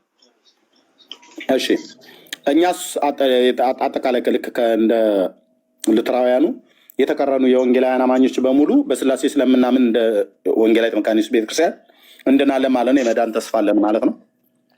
እንደዛ ነው የማምነው። ሁሉም ከካቶሊክ አስተሳሰብ ውጭ ይሄ ክርስትና ስር ያለ እዚህ በፕሮቴስታንት ስር ሆኖ ነገር ግን እንዳለ ይድናል ብዬ ነው የማምነው። ይድናል በተለይ እሱ እንዳዘዘው እንደ መንገዱ እስከተጓዘ ድረስ። በማን ነው የሚድነው? በክርስቶስ ኢየሱስ በስላሴ ያመነ የተጠመቀ ይድናል፣ ያላመነ ግን ይፈረድበታል ይላል። መሰረታዊው ህግ ይሄ ነው። መሰረታዊና ዶግማቲክ የሆነ ህግ ይሄ ነው። በእግዚአብሔር ያመነ አይጎዳም። ይሄ እምነት ነው። ነገር ግን እኔ አይድንም የሚባሉ ብዬ የማስባቸው አካላት ግን አሉ። እነዛን ከፈለክ መናገር ይችላሉ። ካቶሊክ ሳድንም ካቶሊክ ትድናለች ብዬ አላምንም። ናቶሊ ካቶሊክ እኔ ከኦርቶዶክስ የወጡ ተሐድሳውያን እኔ ይድናሉ ብዬ አላምንም። ለምንድን ነው የማትድነው ካቶሊክ? ሁለት ባህሪ የሚል በተረዳሁበት መንገድ ሁለት ባህሪ ብለው ኢየሱስን ስለሚከፍሉት ይሄ ማለት ኑፋቄ ነው ብዬ ስለማምነው። ፕሮቴስታንት አብያተ ክርስቲያናት ግን በአብዛኛው ማለት አንዳንድ የእውቀት ችግር ካልሆነ በስተቀር ምናልባት አንደኛው እዚህ ይረግጣል አንደኛው የመርገጥ ነገር የግለሰቦች ስህተት ካልሆነ በስተቀር እኔ በክርስትና ስር ያሉት እምብዛም የሚሳሳታሉ ቢያለ ምናልባት ኦኔሊ ጀስስ የሚባል አለ። እሱንም አልቀበልም፣ ግን አብዛኛውን ለመናገር ፈልጌ ነው። ሉተራውያን መካነ ኢየሱስ እና እኛም ወንጌላውያን አጠቃላይ እኮ አንድ አካል ሁለት ባህሪ እኮ ብለን የምናምነው እንደ ካቶሊክ። ታዲያ እንዴት ይድናሉ? አንድ አካል ሁለት ባህሪ ብለን የምንል ካቶሊክ አትድንም እናንተ ግን ትድናላችሁ ብለው የሚለውን እንዴት አመጣው? እንቀበላለን። እሺ እኔ አሁን ይሄ የውሾች ጉባኤ የሚባለውን እንግዲህ እኔ የተወገዘ ጉባኤ መሆኑን አውቃለሁ። ነገር ግን እኔ በገባይ መንገድ እስካሁን ባለኝ መረዳት በፕሮቴስታንት አብያተ ክርስቲያናት ስር እኔ ምናልባት የእውቀት ተደራሽነት ችግር ካልሆነ በስተቀር ሁለት ባህሪ ብሎ የሚያምን የወንጌል አማኝ አልገጠመኝም። ከሁለት አካል አንድ አካል ከሁለት ባህሪ አንድ ባህሪ የሚል የወንጌል አማኝ አልገጠመኝም። ከሁለት አካል አንድ አካል ከሁለት ባህሪ አንድ ባህሪ የሚል የወንጌል አማኝ አልገጠመኝም። እኔ የወንጌላውያን አማኝ ነኝ። አንድ አካል ሁለት ባህሪ ብዬ ነው የማምነው። እዚህ ያለን አብዛኞቻችን አንድ አካል ሁለት ባህሪ አማኞች ነን። አንድ አካል ሁለት ባህሪ አማኞች ነን። እኔ የኔንም ጨምሮ ማለት ነው። እኔ ኦርቶዶክስን አንድ አካል አንድ ባህሪ ብሎ የሚለው ሲብራራ ያው አንድ እንደሆነ ስለማቅ እንጂ አንድ አካል ሁለት ባህሪ ብዬ ነው የማምነው። እኔ አልድንም። ኦኬ፣ ይሄ አስተሳሰብ ለማስረዳት ብለህ የተጠቀምከው ለምሳሌ ለማብራራት፣ ለምሳሌ የኢየሱስ ክርስቶስ ቃል ነበር ብለህ ከዛ በኋላ ስጋ ሆነ የሚለው ለማስረዳት ከሁለት ባህሪ አንድ ባህሪ መሆኑን ለማስረዳት የምታምነው ከሆነ ስህተት አይደለም። እኔ ከሁለት ባህሪ አንድ ባህሪ አስተሳሰብ ምን ይሄ ኑፋቄ ነው ሂዶ ማለት ነው። ሚስጥረ ስጋዩ በዚህ ነው የሚጻፈው። አንድ ጥያቄ ልጠይቅህ። እሺ፣ በመስቀል ላይ የሞተው ማን ነው? ኢየሱስ ክርስቶስ። ኢየሱስ ክርስቶስ በምኑ ነው የሞተው? በመለኮትነቱ ወይስ በሰውነቱ? በስጋው ሞተ ነው የሚለው ቅዱስ ጴጥሮስ። በስጋ ሞተ ነው። በስጋ ሞተ ማለት ስጋ ብሎ የሚለው ቃል ሰውነቱ ነው አይደል የሚናገረው?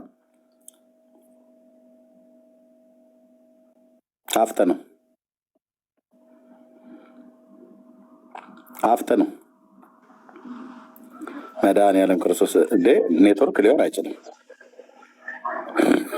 እሺ፣ አለሁ አሁን ተቋርጬ ነበረ አለሁ።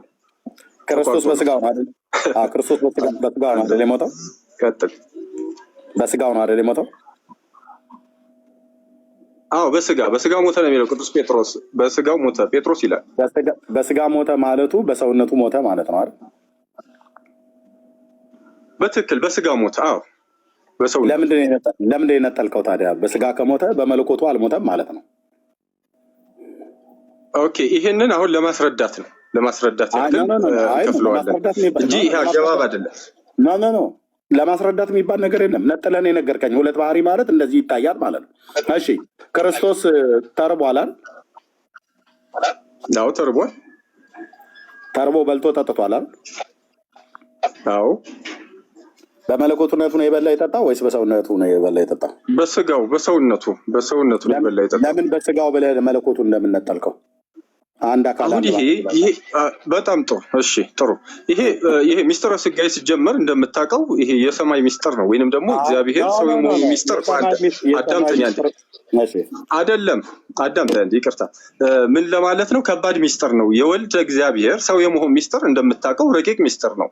በተለይ እንደምታውቀው አንተ በእኛ ቤተክርስቲያን ስለነበርክ እግዚአብሔር ወልድ ዓለምን ከፈጠረበት ጥበቡ ሰው የሆነበት ጥበቡ ይበልጣል ይላሉ አባቶች፣ ታውቀዋለህ። ስለዚህ ይሄ ሚስጥር ከባድ ነው። ስለዚህ ለእኛ ለአእምሯችን ከባድ ስለሆነ ይሄን ሚስጥር ለማስረዳት ለምዕመኑም ለሁሉም ለማዳረስ ሲባል ይሄንን ለማስረዳት እንጠቀምበታለን። በስጋ በላ እንደዚህ ሆነ እያልን እናስረዳለን እንጂ አገባብ ግን አይደለም። ትክክል ግን አይደለም። ትምህርተ ስጋዌ ላይ እሺ፣ በሌላ ቀን ስንመጣ በደንብ እናወራበታለን። ይህንም ማለት ነው።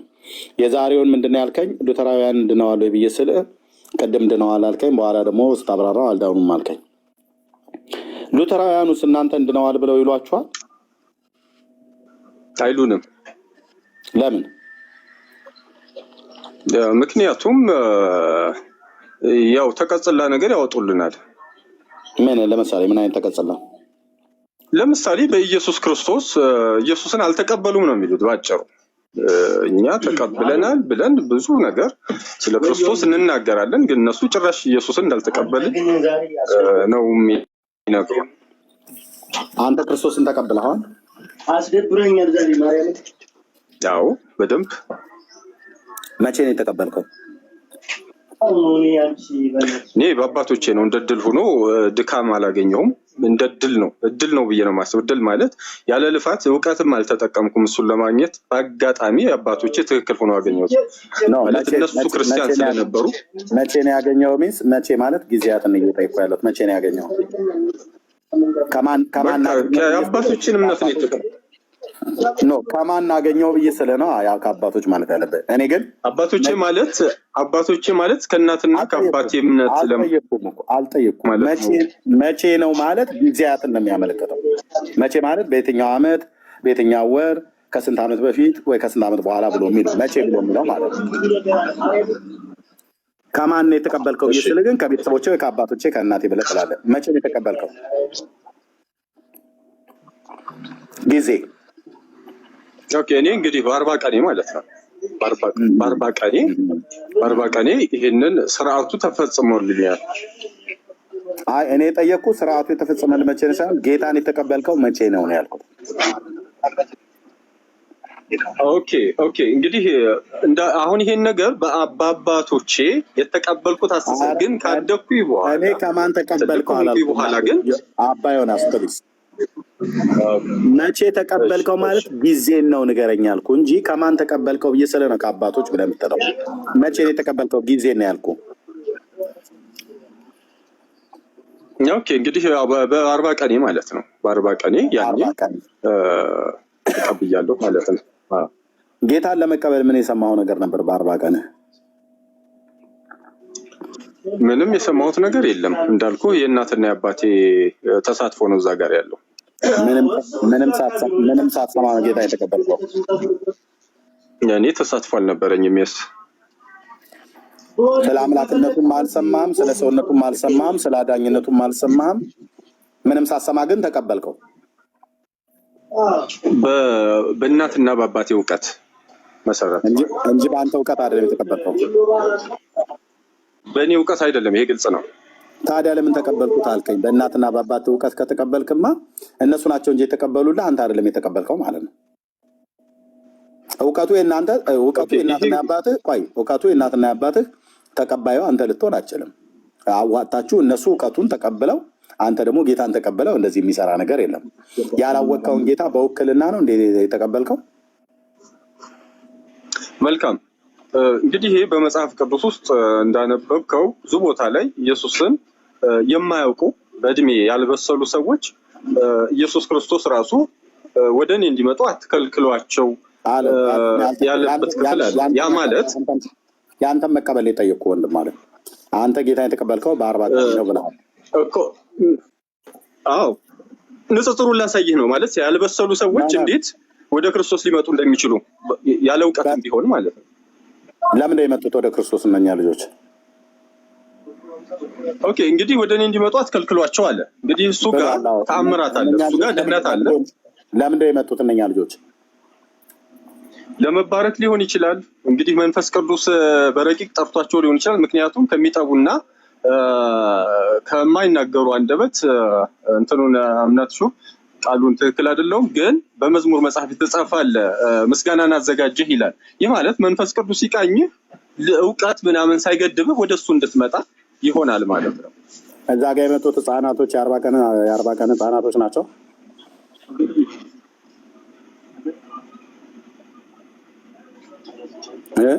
እነዚህ 40 ቀን ህጻናት አይደሉም። አንተ ግን ወደ ጌታ የመጣው የ40 ቀን ህጻን ነው። መጥምቁ ዮሐንስ የ40 ቀን ህጻን ልጅ አልነበረም። ገና በማህፀን እያለ ነው አመስጋኝ ነበር። አባ ዮናስ እባክህ አልጠየኩም። የጠየቅኩ ላይ አውራ፣ የጠየቅኩ ላይ ረገጥ አድርጋ አውራ። አንተ በ40 ቀንህ መልሱ እዛ ጋር እስከሆነ ያለው አይ ነው። የጠየቅኩ ላይ ረገጥ አድርገህ መለስ።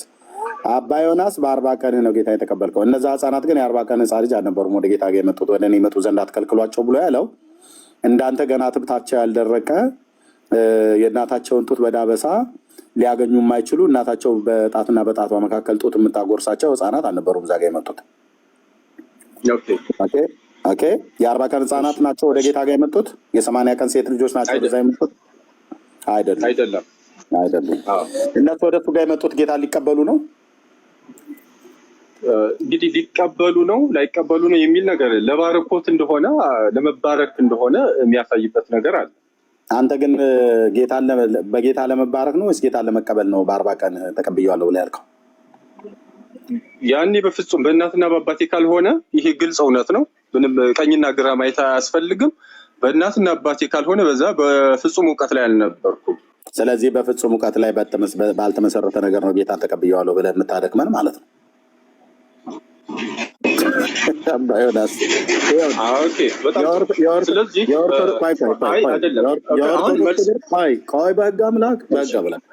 የኦርቶዶክስ ትምህርት ከዚያ አያልፍም። በቃ አለቅ። አሁን እያንዳንዳችሁ ወደ ቤታችሁ ተበተኑ፣ ሂዱ። በቃ ወገኖች በቃ አለቅ።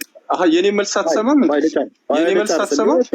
እስካሁን እያወራን ማለት መልሴን ሳትሰማ ፖለቲካ ይሰራ እንደ ኤርሚያስ እየጠየቅኩ እየመለስክልኝ በሄድክበት ዱካ እየተከታተልኩ ህፃናቱ ጋር ሄድክ፣ ተመለስክ፣ ዮሐንስ አልከኝ። ከዛ ደግሞ መሐመድ ሳትለኝ ቀድሜ ነገሩን መጠቅለል ነበረብኝ። አይደለም ስለዚህ የዮሐንስንም አልመለስክልኝም። ገና ነኝ፣ መልሴን ገና አልሰጠሁም። እንደማመጥ አለቀ እኮ በቃ ጨረስኩ እኮ ነገሩን ሁሉ ጥንፍፍ አድርገህ የኔንም ያንተንም መልስ እኮ ነው ቋጭተህ ዘግተው የነገርከን ማለት ነው። ስለዚህ አንተ ኢየሱስን ተቀብለዋል። ትልልቅ ሰዎች ነን እንዴ? እድል ስጠኝ እንጂ ልጨርስ። ታወራለህ፣ እሰጥሃለሁ እኮ አልኩህ። ላውራና እሰጥሃለሁ። እሺ። ስለዚህ ኢየሱስን ተቀብለዋል ብዬ ጠየቅኩህ። አዎ አልከኝ። መቼ ነው የተቀበልከው ብዬ ስለ ከአባቴ አልከኝ። መቼና ከአባቴን አልለየውም። መቼ ብሎ የሚለው የጊዜ አመልካች እንጂ ከማን ተቀበልከው ብሎ የሚለው ነበረ የአባቴ። አንተ ግን መቼ የተቀበልከው ብዬ ስለ ከአባቴ የተቀበልከው አለ። ከማን የተቀበልከው ብዬ ስለ ነው ከአባቴ መባል የነበረበት። እሺ ምናልባት እሱ የጴንጤው የኤርሚያስ አካሄድ አደገኛ መስሎ ስለታየ ሊሆን ይችላል። ኦኬ መቼ የተቀበልከው? በ40 ቀን ያልከኝ። በ40 ቀን የምን አውቀን የተቀበልከው ስለ ቤተሰቦቼ እናትና አባቴ ያውቀውልኝ አለ። እነሱ አወቁልህ፣ አንተ ግን ሳታውቀው ተቀበልከው። ይሄ ታዲያ ጊነስ ቡክ ላይ እኮ መመዝገብ የነበረበት እኮ ህፃን ነው። ሳያውቀው ጌታን የተቀበለ ብቸኛ ህፃን ኢትዮጵያ ውስጥ የተገኘ ማለት ነው። አሜሪካ የኢኮኖሚ ችግር ገጥሟት የጊነስ ቡክ ላይ የሚመዘግቡ ሰዎች ስራቸውን ትተዋል እንጂ ወደ ኢትዮጵያ ቢመጡ በተለይ ሚዩት አድርገው ሰጣል። ወደ ኢትዮጵያ ቢመጡ በተለይ ወደ ኢትዮጵያ ኦርቶዶክስ ጎራ ብለው ቢሉ አሜሪካ የጊነስ ቡክ ላይ የሚመዘገቡ ብርቅዬ ድንቅዬ የሚባሉት አልበር በጣም ብዙ ድንቃ ድንቅ ህፃናት በኦርቶዶክስ ይገኛሉ። ለምን? በ40 ቀናቸው ጌታዬ መድኃኒቴ አዳኜ ቤዛዬ ብሎ የተቀበሉ አሉ። አንዳንዶቹም ደግሞ ዋናውን አባ ዮናስ እንዳለው ሳያውቁት የተቀበሉ ቤተሰቦቻቸው አውቀውላቸው እነሱ ግን ተቀበለውት የገቡ ማለት ነው። እንዴት አይነት እኮ ዘመን ላይ ነው የደረስነው ወንድም ማለት ነው። እንዲህ አይነት ዘመን ላይ ነው የደረስነው። ጌታን ተቀብለዋል? አዎ። አውቀው? አይ ቤተሰቦች አውቀውልኝ፣ ቤተሰቦች አውቀውልኝ እኔ ግን ተቀበልኩት። አንተ ሳታውቀው ተቀበልከው? አዎ። እና ጌታን ተቀብለዋል? አዎ አውቄ ነው በልጅነቱ የተቀበልኩት። እንዴት አይነት ሳይንስ እኮ ነው የሆነብን ወንድሞቼ። እሺ ልቀጥል። ኤርሚ እባክህ እድል ስጠኝ። ምኑን ትቀጥለዋለህ? እኛን እኮ እዚህ አቀጣጥል። ችግር የለ። እዚህ 700 ሰው አለ። እኔው እንትን ልበል አሁን መልሴን አቅርቤ ልሳሳት እና የሳቅ ኢሞጂ ያደርጉብኝ ወይንም ደግሞ የአውራ ጣት ምልክት ያደርጉልኝ ይሆናል። ከፈቀድክ ጀምር። ሰው ቢያለቅስ ነው የሚሻለው። ይህንን ሳቅ ኢሞጂ እንዳትጠቀሙ፣ ለቅሶ ነው። እሺ አሁን ልናገር። እኔን እኮ ይኸውልህ እኔን ግራ አጋብተህ ቁጭ አልክ። ግራ የተጋባሁትን መልስ ትሰጠኛለህ ብዬ ስል ጌታን ቤተሰቦቼ አውቀውት እኔ ተቀበልኩት አልከኝ እኮ። እሱን ነው ማሳያ የማቀርበው። እንዴት በመጽሐፍ ቅዱስ ውስጥ በቤተሰቡ የተቀበለ ሰው አለ ወይ የሚለውን በንጽጽር አቀርብልሃለሁ። ከዛ በኋላ ያንተ መልስ ያለው የ40 ቀን ጻሊ ታሳኛለህ። ቤተሰቦችን የ40 ቀን ጻሊ ከመጽሐፍ ቅዱስ ላይ ታሳኛለህ። ቴንክ ዩ። ቀጥል። ንጽጽሩን አቀርብልሃለሁ። ንጽጽሩ እሺ፣ እንዳታቋርጥ። የ40 ቀን ጻሊ ያ ቆይ፣ ንጽጽሩ 50 ቀን የሚሆን 30 ቀን የሚሆን አንድ ያቀርብልህ። እንዴት ተደርጎ ጫጫታ እንዳለው አንተ በ40 ቀን ነው የተጠመቀው። በ40 ቀኑ ስለ ቤተሰቦቹ ሲል ጌታን የተቀበለ ህፃን ከመጽሐፍ ቅዱስ ላይ ያሳየ የትኛው መጽሐፍ ምዕራፍ ስንት ቁጥር ስንት? ቆይ ንጽጽሩን ሳቀርብልህ ስህተት ኮንክ በኋላ ትናገራለህ። ስህተቴን በኋላ ታጋልጠዋለህ። መጀመሪያ ስናገር 1 ደቂቃ አልፈጅም። ኤርሚያስ 1 ደቂቃ አልፈጅም። 30 ሰከንድ አድርግልኝ። እሺ አመሰግናለሁ። እሺ ቴንክ ዩ። የማቀርበው ለዚህ ማሳያ ኤርሚያስ እዚህ ያላችሁ 700 ሰዎች ትልልቅ ሰዎች ነን። ንጽጽሩ ምንድን ነው? ህፃን ልጅ እንዴት ሳያውቅ ጌታን ሊቀበል ይችላል? ጥያቄው ትክክል ነው። መጽሐፍ ቅዱስ ላይ ግን የተለመደ ነገር አለ። በኦሪት የ8 ቀን ህፃን ልጅ ይገረዝ ነበር። በየትኛው እውቀት ነው የእግዚአብሔርን ቃል ኪዳን ለአብርሃም የሰጠውን ቃል ኪዳን አስገርዝ የሚለው በምን አውቆት ነው የ8 ቀን ህፃን ልጅ የሚገረዘው? እየወሰዱ የሚያሸልቱት አስብ። እኛስ በ40 ቀን ነው። የ8 ቀን ህፃን ልጅ አይበስም? ሸለፈቱ ደም ነው የሚፈሰው። እኛስ ደማችን አይፈስም ስንጠመቅ። የእነሱ ግን የህፃናት ደም የ8 ቀን ልጅ ደም ነው የሚፈሰው። አንድ በልልኝ። ሁለተኛ የ8 ቀን ህፃን ልጅ ከ40 ቀን ምን ያክል ያንስ ሲሆን እንዴ? በየትኛው እውቀት ነው የአብርሃምን ቃል ኪዳን የእግዚአብሔርን ቃል ኪዳን ይዞ በ8 ቀኑ የሚያስገርዘው? ይሄ ህፃን ልጅ ምን አውቆት ነው የእግዚአብሔርን ነገር? ንጽጽሩ ይሄ ነው። አመሰግናለሁ። ቴንክ ዩ። እቺ እንደ ዳህ ፍታት አጠር ያለች ነገር የምሰጠው የዳህ ፍታት ብዙ የሚያበላ ነገር ስለሌለ ድሮ ስንፈታ ቶሎ ነው ከበሮ እንደተመታ የማር ነው ይሳለነ ተብሎ የሚባለው ማለት ነው። በዛ ነው ይህን የምጨርሰው። ምን አለን ወንድማችን? የ40 ቀን ህፃን ልጅ ያሳየናል የተጠመቀበትን ከመጽሐፍ ቅዱስ መረጃ ላምጣ አለ። ሄዶ ያወራው አብርሃም ቤት ህፃናቶች ይገረዙ ነበረ። ምን አውቆ ነው የሚገረዘው አለ። ልጁ ምንም አያውቅም። ታዲያስ እግዚአብሔር ከቤት የተወለደውን ወንድ ልጅ በ8 ቀን ግረዝ ብሎ ስላለው ነው የሚገረዘው። ትእዛዝ የተሰጠው ለልጁ ሳይሆን ለአብርሃም ነው የተሰጠው፣ ለአባትየው። በቤት ያሉ ባሪያዎቹ የወለዷቸውን ወንዶችን ሁሉ ግረዝ ብሎ ስላለው ማለት ነው። አለቅ ውሃ ጠጡ። አሁን በቃ አለቀ ማለት ነው። ይሄው ነው በቃ መልሱ። ኦርቶዶክስ ምን ፊር ብሎ ቢል አጭር ግልጽ የሆነ አብርሃም የገረዘው በ8 ቀን በቤት የተወለደውን ግረዝ ብሎ ጌታ ትእዛዝ ስለሰጠ ነው። እናንተ በ40 ቀን የተወለደውን አጥምቅ ብሎ ያለበት ትእዛዝ የሰጠበትን ስጠኝ። ልክ ለአብርሃም በ8ኛው ቀን ግረዝ ብሎ ጌታ ትእዛዝ እንደሰጠ ሁሉ በ40 ቀንና በ80 ቀን የተወለዱትን አጥምቁ ብሎ ያለበት ጌታ ኢየሱስ ትእዛዝ የሰጠበትን ስጠኝ። መጽሐፉን ክፍል አፍተ ነው።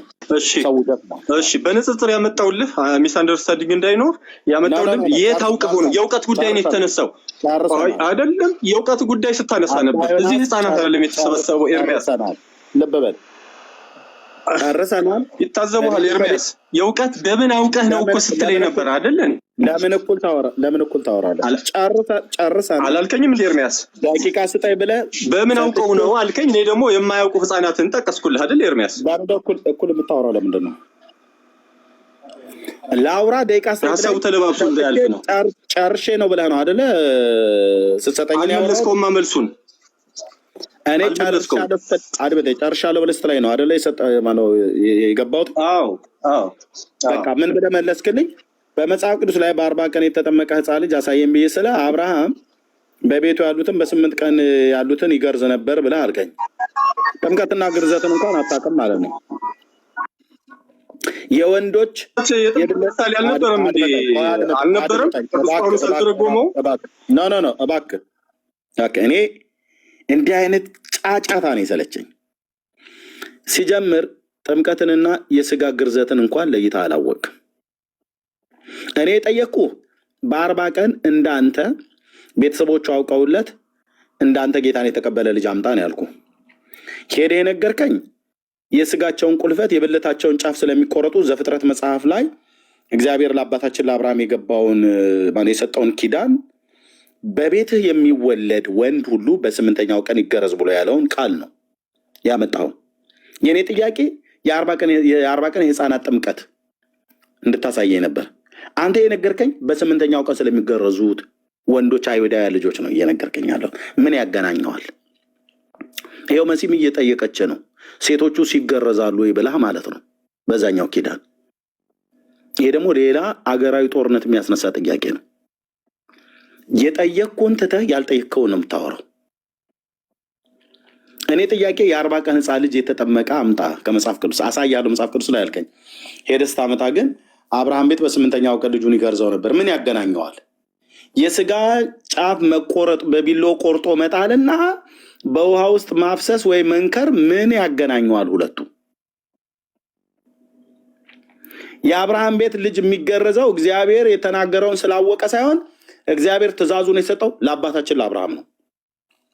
ከቤት የሚወለደውን ብሏል። በቃ ልጁ አወቀም አላወቀም የተወለደውን በ8ኛው ቀን ነው የሚገርዘው። ይህንን የሚያደርገው አብርሃም ትእዛዝ ስለሰጠው ነው እግዚአብሔር። እናንተ ቤት በ40 እና በ80 ቀን ሴቶችና ህፃናትን ወንዶችን እንድታጠምቁ ማነው ትእዛዝ የሰጠ? ከአንተ መልስ አልጠብቅም፣ ለዘላለምም አትመልስም። አንተ አይደለም ጳጳሳቱ አይመልሱም። ማንም ትእዛዝ የሰጠ የለም። ስለዚህ ሳታውቀው ነው ጌታን ተቀብያለሁ ብለህ ያልከው። አታውቀውም። ጌታን እንድትቀበል ግን ወንጌል እንነግርሃለን። ጌታ ይወድሃል። አምነህና አውቀህ በወንጌል ስብከት ልብ በልና ስማኝ። እምነት ከመስማት ነው፣ መስማትም በእግዚአብሔር ቃል ነው ብሎ ስለሚል ማይኮን ዝጋው ብራዘር ሰጣለኝ። እምነት ከመስማት ነው፣ መስማትም በእግዚአብሔር ቃል ነው ብሎ ስለሚል እምነት ከመስማት ነው፣ መስማትም በእግዚአብሔር ቃል ነው ብሎ ስለሚል የእግዚአብሔርን ቃል ስማ። የእግዚአብሔርን ቃል ስትሰማ የእግዚአብሔርን ቃል የሚያሰሙ እንደኔ አይነት ወንድሞችና እህቶች በጌታ በኢየሱስ ክርስቶስ በማመን ንስሐና የኃጢአት ይቅርታ ታገኛለህ። ወደ እግዚአብሔር ልጅ ብትመጣ ልጁ አድርጎ ይቀበላል። እሱ ወደ ዓለም የመጣው ኃጢአተኞችን ሊያድን እንደሆነ ከኃጢአተኞች ደግሞ ዋና እኔ ነኝ ብሎ ያለው ቅዱስ ጳውሎስ ሕይወትና አለመጥፋትን ወደ ብርሃን ገልጦታል ብሎ ያለው በወንጌል ስብከት ነው። ከዳዊት ዘር የሆነውን ኢየሱስ ክርስቶስን በመስበክ እንደ ክፉ አድራጊ መከራን እስክትቀበል ድረስ ራስን አዘጋጅ ብሎ ለመንፈሳዊ ልጁ ለጢሞቴዎስ በነገረው መሰረት ይህን የወንጌል ስብከት ሰብኳል። ሕይወትና አለመጥፋት በቅዱስ ጳውሎስ በኩል በተሰበከ በእግዚአብሔር ልጅ በኢየሱስ ክርስቶስ ወንጌል ዓለም ሁሉ ይድናል፣ እየዳንም ነው፣ እኛም ድነናል። አንተም እንድድን በጌታችን በኢየሱስ ክርስቶስ በሞቱና በትንሣኤው ብለውም በስሙ የሚገኘውን ንስሐና የኃጢአት ይቅርታን ካልተቀበልክ አትድንም። እኔ የተቀበልኩትኝ ጌታ ኢየሱስ ክርስቶስን አብ ከሰማያት ልጁን ወደዚህ ዓለም መድኃኒትና ቤዛ አድርጎ ስለላከው ነው። እዚህ ያሉ ወገኖቼ በሙሉ የተቀበሉት እንደዚሁ ነው። ኦኬ፣ ኢየሱስን ለአብ ክብር ተቀብለነዋል። በሱ ሕይወት እንመላለሳለን፣ አንጠፋም። ስማችን በሕይወት መጽሐፍ ላይ ተጽፏል። ለምንድነው የማንጠፋው? ብርቱ ወደሆነው ወደ እሱ መተናልና። የኃጢአት ይቅርታዬን አግኝቻለሁ፣ ስሜ በሕይወት መጽሐፍ ተጽፏል። ከማያምነው ሕዝብ ጋር ከማያምነው ዓለም ጋር አይፈረድብኝም። ለምን? በእግዚአብሔር ልጅ ስላመንኩ። ማን ያለው? ዮሐንስ ወንጌላዊው። በእርሱ የሚያምን አይፈረድበትም። በማያምን ግን በአንዱ በእግዚአብሔር ልጅ ስም ስላላመነ አሁን ተፈርዶበታል ይላል። አንተ በእግዚአብሔር ፍርድ ውስጥ ነው ያለው። ከእግዚአብሔር ፍርድ ውስጥ ለመውጣት የምትፈልግ ከሆነ አንተና ሌሎች መሰሎችም አክሰሱን የምታገኙት በጌታ በኢየሱስ ክርስቶስ በኩል። እግዚአብሔር ሕይወትና አለመጥፋትን ወደ ብርሃን ገልጦታል። ይህን ጌታ ብትቀበል ለዘላለም ከእሱ ጋር ትኖራለህ። ባትቀበለው ግን ሳትቀበለው ቤተሰቦች ተቀብለውልኛል ብሎ በሚለው እውቀት ነው ዛሬም ያለው። ቤተሰቦችን ብንጠይቃቸው እነሱም ደግሞ አያቶችን ነው የሚጠሩት። አያቶችን ብንጠይቃቸው እነሱ ደግሞ ቅድመ አያቶችን ነው የሚጠሩት።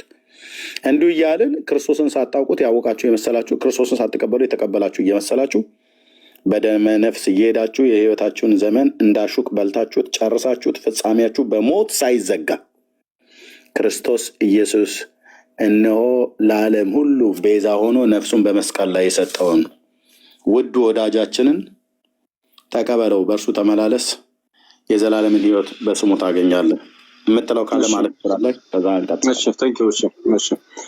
በመጀመሪያ ደረጃ 40 የመጽሐፍ ቅዱስ ቃላት ሁሉ እንደምታውቀው ቃል በቃል የሚፈታ አልነበረም። አንደኛ እሱ ነው። ሁለተኛ ነገር እኔ 8 ቀኑን የጠቀስኩት እንደው ሀሳቡ አንድ አይነት ስለሆነ ሳይሆን አንተ በምን አውቀህ ነው የሚል ጥያቄ ስትጠይቀኝ ከዛ ያንን ለማነጻጸር በኦሪት ምንም ሳያውቁ በአብርሃም እና በእግዚአብሔር ቃል ኪዳን ይገረዛሉ የሚለውን ለማሳወቅ የጠቀስኩት ጥቅስ ነው። አንድ ያ ነው። ስለዚህ ይሄ የተለመደ ነው ነበር የመለስክልኝ። ይሄንን ለጠየከኝ ብቻ ስፔሲፊክሊ ምንድነው ዋናው ሐሳብ ሳታውቅ እንዴት ክርስቶስን ትቀበላለህ ምናምን ስትለኝ፣ ለዚህማ አንድ አይነት ባይሆንም ሳያውቅ በእግዚአብሔርና በአብርሃም በነበረው ቃል ኪዳን ምንም የማያውቀው ሕፃን ልጅ ይገረዝ ነበር ብዬ መለስኩልህ። ባለማወቅ እንዲህ አይነት ቃል ኪዳኖች በአባትና በእናት በአብርሃም ቤት የተወለደው ሕፃን አያውቅም። ሳያውቅም የሚገረዝበት ምክንያት አንደኛ ልብ በል፣ ቆይ ሳያውቅም እንዲገረዝም ያዘዘው ማን ነው? እግዚአብሔር ነው። እግዚአብሔር በስንተኛው ቀን ግረዙ ብሎ ስላለ በ8ኛው ቀን አለቀ። የ8 ቀን ሕፃን ልጅ ያውቃል መገረዝና አለመገረዙ? አያውቅም። ለምን ዓላማ እንደሚገረዝ ያውቃል? አያውቅም። ስለዚህ እንዲያውቅ ግን ትእዛዝን የሰጠው እግዚአብሔር ለማን ነው? ለአብርሃም ነው። የ40 ቀን ሕፃን ልጅ ሲጠመቅ ያውቃል? አያውቅም። የ80 ቀን ሕፃን ልጅ ስትጠመቅ ታውቃለች? አያውቅም። የ80 ቀን ሕፃን ልጅ እና የ40 ቀን ሕፃን ልጅ ሳያውቁ የሚጠመቁትን ጥምቀት ሳያውቁ አጥምቋቸው ችግር የለም ብሎ እግዚአብሔር ትእዛዝ ሰጥቷል። ኦኬ፣ እዚህ ጋር ነው እንደዚህ አይነት ትእዛዝ ሰጥቷል። ትእዛዝ ሰጥቷል። መጽሐፍ ቅዱስ ላይ እንደዚህ አይነት ትእዛዝ የለም። አለቀ። ስለዚህ ያለ ትእዛዝ ነው እናንተ የምታጠምቁት። አብርሃም ቤት በ8 ቀን ግረዙ ብሎ እግዚአብሔር ትእዛዝ የሰጠ ጌታ እናንተ ቤት በ40 እና በ80 ቀን ሕፃናትን አጥምቁ ብሎ የሚል ትእዛዝ አልሰጠም። ይህንን የሰጠኸኝን ነው እንትን እያልከኝ ያለኸው። ነው። እሺ አትበለኝ። የሰጠኸኝን እኮ ነው ገድል። አሁን አንተ እየተጠቀምክብኛለህ። በደንብ አድርጌ ላውራበት ፕሊዝ። ሰጠኸኝ የለ እንደ ጊዜውን ለምንድን ነው እንዳስወጣ ፈልገህ? እኔ እኮ አይደለም ኤርሚያስ ሰተኸኝ እኮ ሳልጠቀምበት ፈልገህ ነው። ኦኬ እንዳስወጣ ፈልገህ ነው። ኦኬ እንደማለት አብርሃም በትእዛዝ ነው የገረዘው። ለምን? ልጆቹ ነፍስ ማወቅ አይጠብቅባቸውም። ለምን? የሚገረዙበትን ቀን ለይቶ ነጥሎ የነገረው እግዚአብሔር ነው። በ8ኛው ቀን ብሎ ማለት ነው። እስማኤል በ13ኛው ዓመቱ ነው እንደዚህ ነው የተገረዘው። አብርሃም ራሱ በ99 ዓመቱ ነው እንደዚህ በ100 ዓመት ወይ 99 ዓመት ላይ የተገረዘው። ይስሐቅ ግን ሲወለድ በ8ኛው ቀን ግረዘው ብሎታል። በ8 ቀን ብሎ ቀኑን የመደበለት እግዚአብሔር ነው።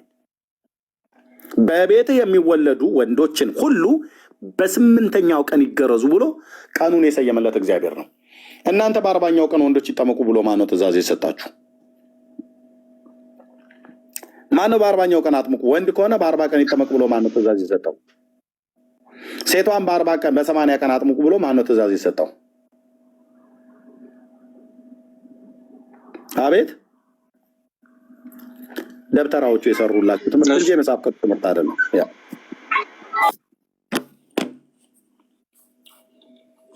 ትችላለህ አሁን። እሺ አሁን አትግባቢ። በተቻለ መጠን አጠር አድርጌ ሀሳቤን ልግለጽ። አሁን ምንድነው እዚህ መጽሐፍ ቅዱስ ላይ በቀጥታ መልእክት ይተላለፋል፣ እንደገና ደግሞ ኢንዳይሬክትም መልእክት ይተላለፋል። ለምሳሌ እዚህ ዮሐንስ ወንጌል ምዕራፍ 4 ላይ ያለችው ሴት አለች። ሳምራዊቷ ሴት ጋር ኢየሱስ በሚያወራበት ሰዓት ላይ ሐዋርያት መጡና ሴት ጋር በመነጋገሩ ምናምን ተገረሙ ይልና ከዛ ጌታ ሆይ ብላ ብለው ለመኑት። ኖ እናንተ የማታውቁት የምበላው ምግብ አለኝ አላቸው። ከዛ በኋላ ግን ሰው ሌላ ሰው አምጥቶለት ይሆናል ብለው ሲያስቡ ኖ እንደዛ አይደለም፣ እኔ አባቴ የሰጠኝ ስራ እርሱ ምግብ ነው ብሎ ሲናገር እናያለን። ስለዚህ ቃል በቃል ነገሮች ላይቀመጡ ይችላሉ። ስለዚህ ምን ለማለት ነው? 40 ቀን በመጽሐፍ ቅዱስ ውስጥ በተደጋጋሚ በጾም እናየዋለን። 40 ቀን በተለያዩ ነገሮች ላይ መጽሐፍ ቅዱስ ላይ የተጻፉ ናቸው። 40 ፍጹም ነው፣ 7 ፍጹም ነው በመጽሐፍ ቅዱስ፣ 3 ፍጹም ነው መጽሐፍ ቅዱስ ላይ እንደምታውቀው 3 ቁጥሮች ፍጹም ሆነው እናያቸዋለን። ይሄ መጽሐፍ ቅዱስ ባህል ነው፣ አንተ ታውቀዋለህ ከዳር እስከ ዳር። አሰረው ሺህ ምናምን ይቃላል ዮሐንስ ራእይ። እሺ ካላወቅሽ እኔ ልናገር። እሺ ኦኬ አድምጠኝ፣ እኔ ላጥራ። እኔ አንድ ቁጥር ብቻ አድምጠኝ እባክህ። ስሜን ጠርተህ ታውቃለህ ብለህ የማላውቀውን ታውቃለህ ብለህ ምስክርነት እየሰጠህ እሺ ታረምኩኝ። እሺ ታረማለህ። አድምጠኝ እባክህ። 40 ቀን እኔ ፍጹም ቀን መሆኑን አላውቅም። 3ም ፍጹም ቀን መሆኑን አላውቅም። ማነው ፍጹም ቁጥር መሆኑን አላውቅም። እንዴ ቀኑን ፍጹም ነው ብሎ የሚል የለም። እኔ መጽሐፍ ቅዱስ ላይ አንድ የእግዚአብሔር በመጽሐፍ ቅዱስ በእግዚአብሔር መጽሐፍት ውስጥ 7 ቁጥር ብዙ መንፈሳዊ ነገር እንዳለው አውቃለሁ። የፍጹምነት ምልክት ነው ተብሎ ይታመናል። የእግዚአብሔር ቁጥር ነው ተብሎ ይታመናል። 7 ብለህ ብትል 7ቱ ቀንደ መለከት፣ 7ቱ መላእክት፣ 7ቱ አብያተ ክርስቲያናት እንደዚህ የሚባሉ በጣም ብዙዎች አሉ።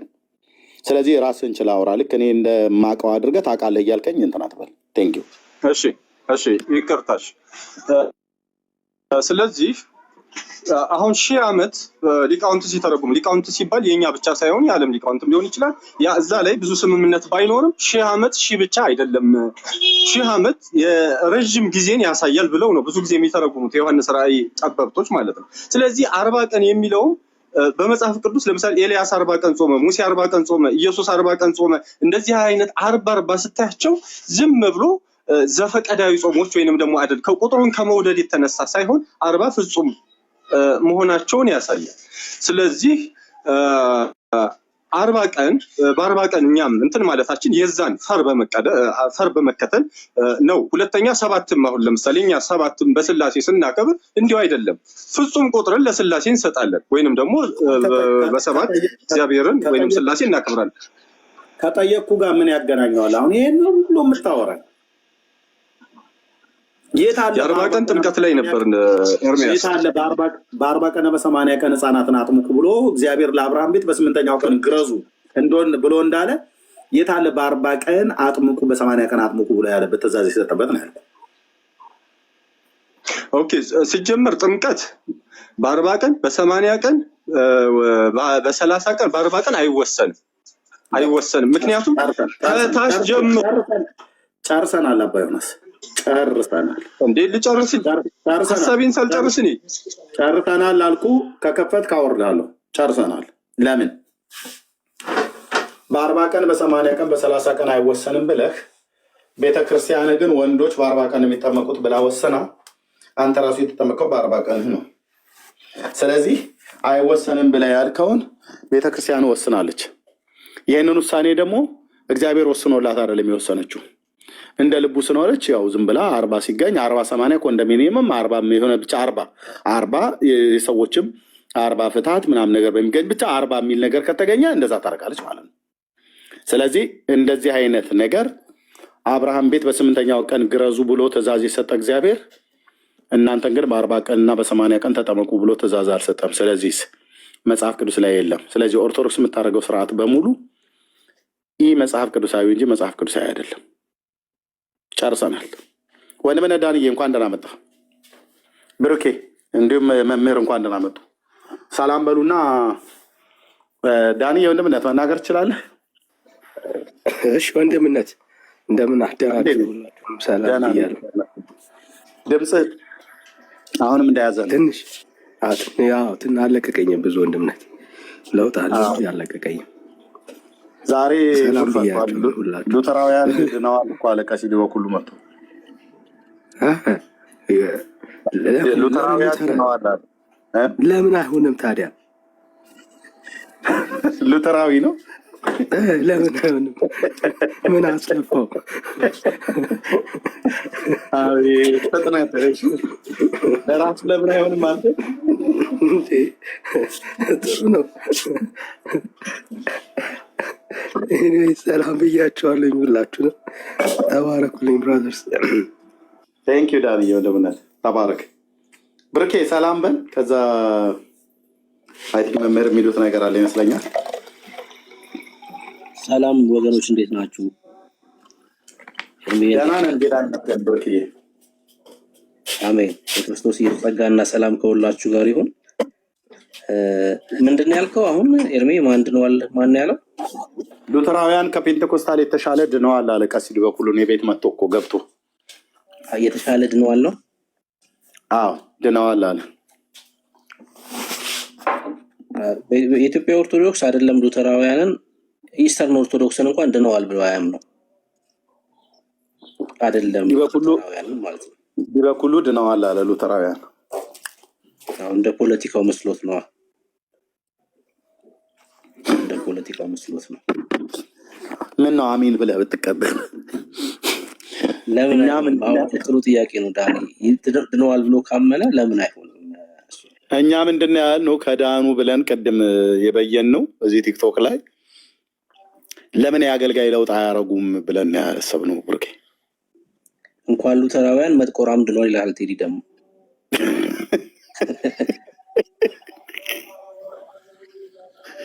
ወይኔ ክፋታችሁ! ይህን ሰይጣን አትረሱትም አይደል? በቃ መጥቆራም ድኗል በኦርቶዶክስ እንኳን ሉተራውያን ይላል። እሺ መምህር እስኪ ምን ሊሉ ነው? እንኳን ደህና መጣ ብርኪ። ሰላም ኤርሚ፣ እንደምን አላችሁ? ይመስገን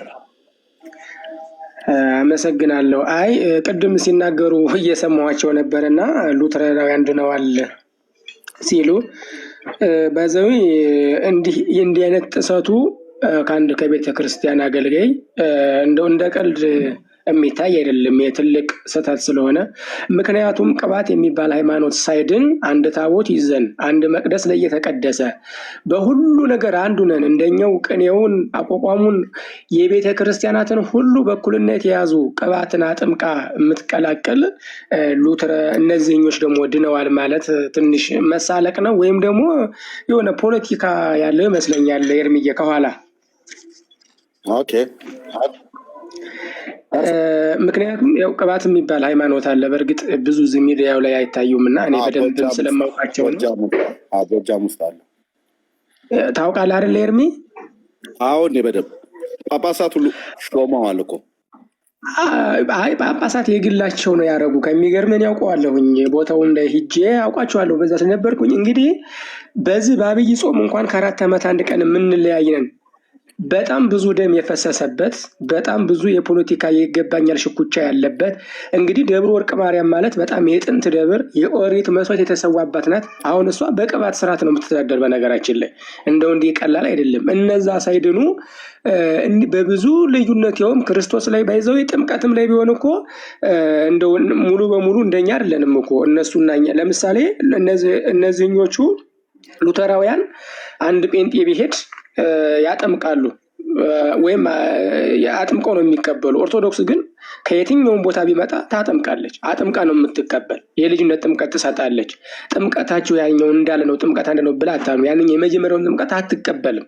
ይሄ ማለት የትምህርት የምንለይበት ነው እና እኔ እንዴት እንዳሉት ወይም በልህ ነው ወይም ዳህጸ ልሳን ይመስለኛል እንጂ ሉተራውያን ድነዋል ማለቱ የቤተ ክርስቲያኑ አስተምሮ አይደለም። በምንም ግንኙነት የለውም። ኤርምዬ አይ መምህርዬ እንደዛማ ብለው አያድበስብሱ። ምንም ዳህጸ ልሳን አይደለም፣ አምኖበት ነው።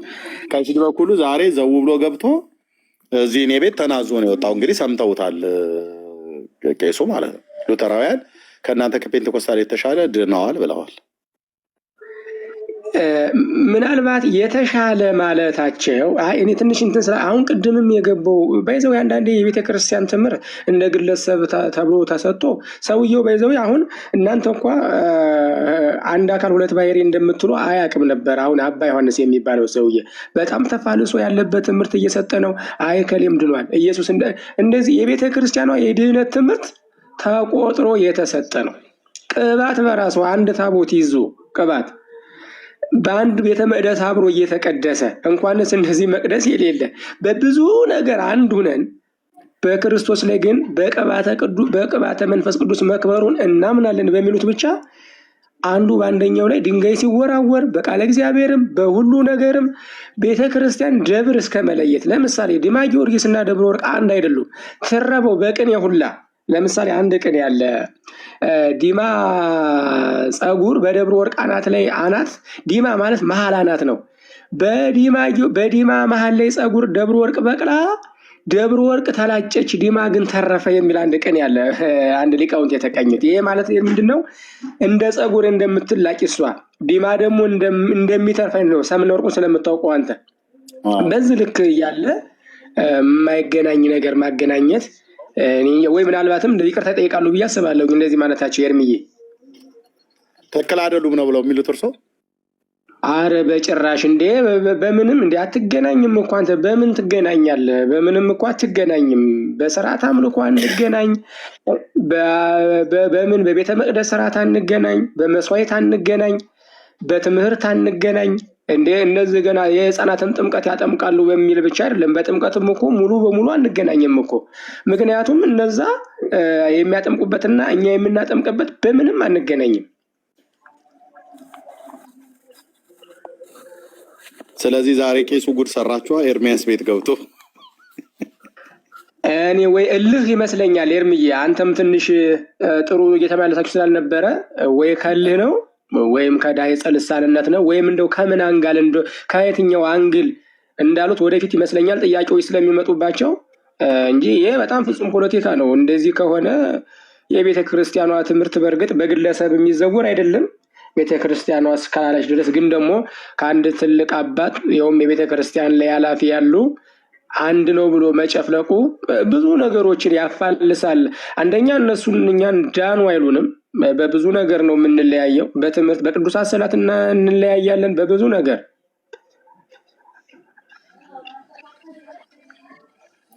እኛ እንግዲህ ዛሬው ቀን እንግዲህ ከሽሪ በኩሉ ከረገመውም ይርገመው ከባረከውም ይባርከው። እንግዲህ እሱ የሚመራው አንድ የሉተራዊ ነን ብለው የሚሉ ራሳቸውን ብለው የሚጠሩ እንጂ እውነተኞቹ ሉተራውያን አይደሉም። እዚህ ቲክቶክ ላይ ያሉ ክንፎች አሉ።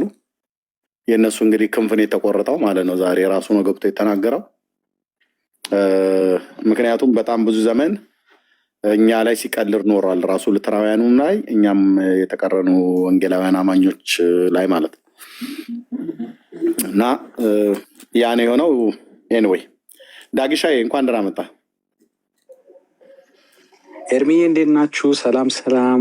ቢኒዬ ኤርሚዬ ደህና ነን፣ እግዚአብሔር ይመስገን። ዛሬ እኮ ኢየሱስ። እሺ ኤርሚዬ ዛሬ እኮ ምንድን ነው ጠፋህ እኮ?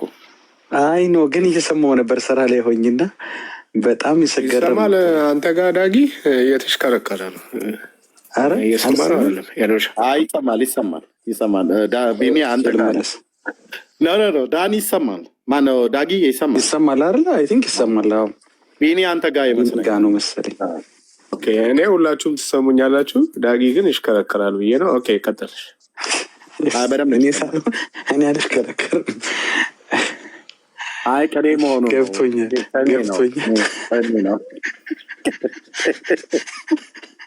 ቢኒያም እኮ ቀኔ መቀመጥ ጀመረ፣ ይሽከረከራል።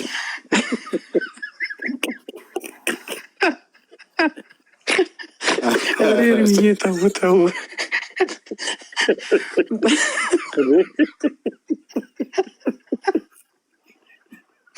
ኤርሚዬ ቆይ እሺ ሰላም ልበል። እኔ ኢየሱስ ምናምን የሚለው ጌታ እየተከረከርክ ነው እኮ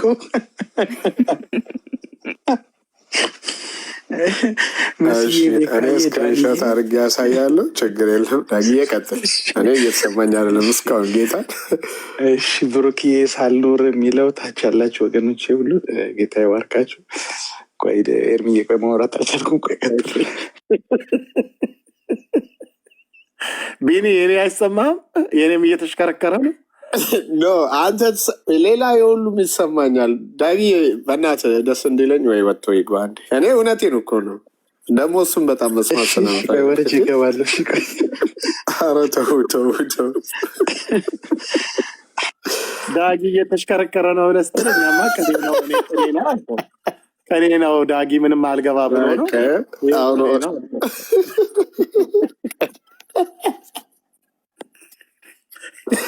አላክ እምነት ክደት ቃላቸውን እየሰጡ ነው። ኤርሚዬ ዲባና በዚህ ሰዓት ላይ የእምነት ክደት ቃላቸውን እየሰጡ ነው። ዲበክ ሁሉ በዚህ ሰዓት ላይቭ ላይ እንዴት እንደዛ ይላሉ ተብለው ማለት ነው። እና ያው ከዚህ ሚዲያ እንዳይጠፉ ስለፈለግኩኝ ነው። ባህሪያቸው ጥሩ ስለሆነ ከዚህ ሚዲያ እንዲጠፉ ስላልፈለግኩ ነው እንጂ ድነት ከቤተ ክርስቲያን ውጭ የለም፣ በጭራሽ ሊድኑ አይችሉም እያሉ አሁን ይኸው ላይቭ ላይ ዲበክ ሁሉ እያወራ ነው። ለእኔ ለኦርቶዶክስ ሁለታችሁም አልዳናችሁም። ነገር ግን በእንኳነትም ቀረብ ስላላችሁ ሰፖርት አደርጋለሁ። እነሱ ከወጣ ደግሞ ጴንጤቆስጣል የጴንጤቆስጣል የጀርባ አጥንት ሉተራን ስለሆኑ ሹልክ ብለው ልጆቻችን ወደ ቤተክርስቲያን ይመለሳሉ። ጴንጤ የሆኑት እነ ሶፊን ጨምሮ ማለት ነው። ዊዝ ሪስፔክት ሶፊ ያው ባህሪያቸው ጥሩ ስለሆነ ከሚዲያ እንዳይጠፉ ትንሽ ስለሆነ እንጂ ብሩኬ እኔ በጣም ያሳሰበኝ ዛሬ ጴንጤቆስጣ ያሉን ነገ ጴንጤ ሰላጣ እንዳይሉን እንጂ ግዴለ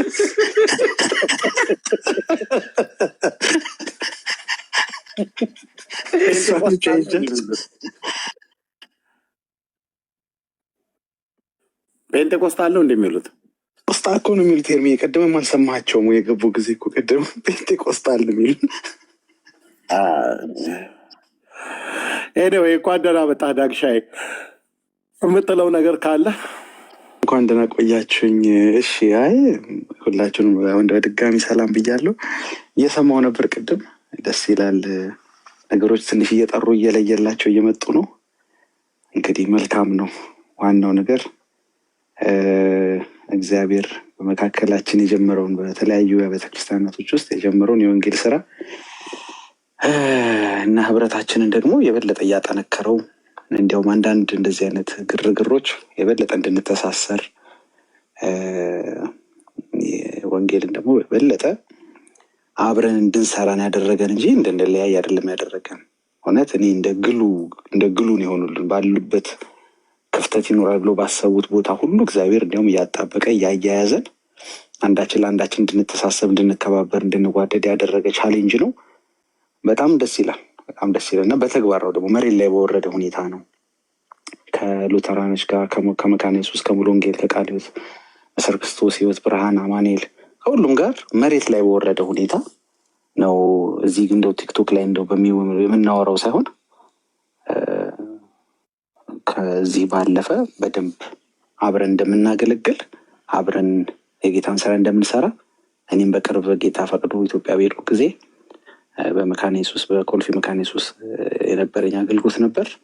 መሬት ላይ የወረደ ህብረት፣ ፍቅር፣ መከባበር እንደገና ደግሞ የወንጌል ሸክም አብሮ የማገልገል ነገር እንዳለ ከሚወራው ባለፈ የመጣው ቻሌንጅ የበለጠ አቀራርቦናል እና እኔ በጎውን ሳይድ ነው የማየው። ጠላት ያሰበውን ጠላት የፈለገውን አይደለም የምናየው እና እዚህ ጋር ፖለቲካ ነው እንኳን እንዳይባል በደንብ በተግባር የወረደ ነገር ማለት ነው። በአካል በመገኘት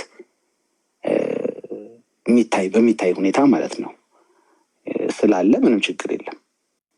እንደው ነገሩን ለማደባበስ ወይም ሰላምን እንደው ዝም ብሎ ለመናገር ብሎ ለማውራት ሳይሆን ግን ጌታ የበለጠ እንደ ግሉ ነው ይሄ ነገር ያጣበቀን የበለጠ እና ጌታ የተመሰገነ ይሁን። ወደፊትም ወንጌልን አብረን እንሰራለን። ሌሎችም ደግሞ ወደዚህ ጌታ ወደ ፍቅሩ መንግስት እንጠራለን። የእኛን መበታተን የሚፈልጉ ከእኛ ጋር ነገ ወንጌል የሚያገለግሉ ሆነው እንደሚያበቃ የእነሱ ነገር እንደሚደመደም አምናለሁ እንጂ እንዲሁ እንደተበተኑ እንደ እረኛ እንደሌላቸው በጎች ሆነው እንደማይጠፉ አምናለሁ እና ሰላም ነው ለማለት ነው የመጣሁት።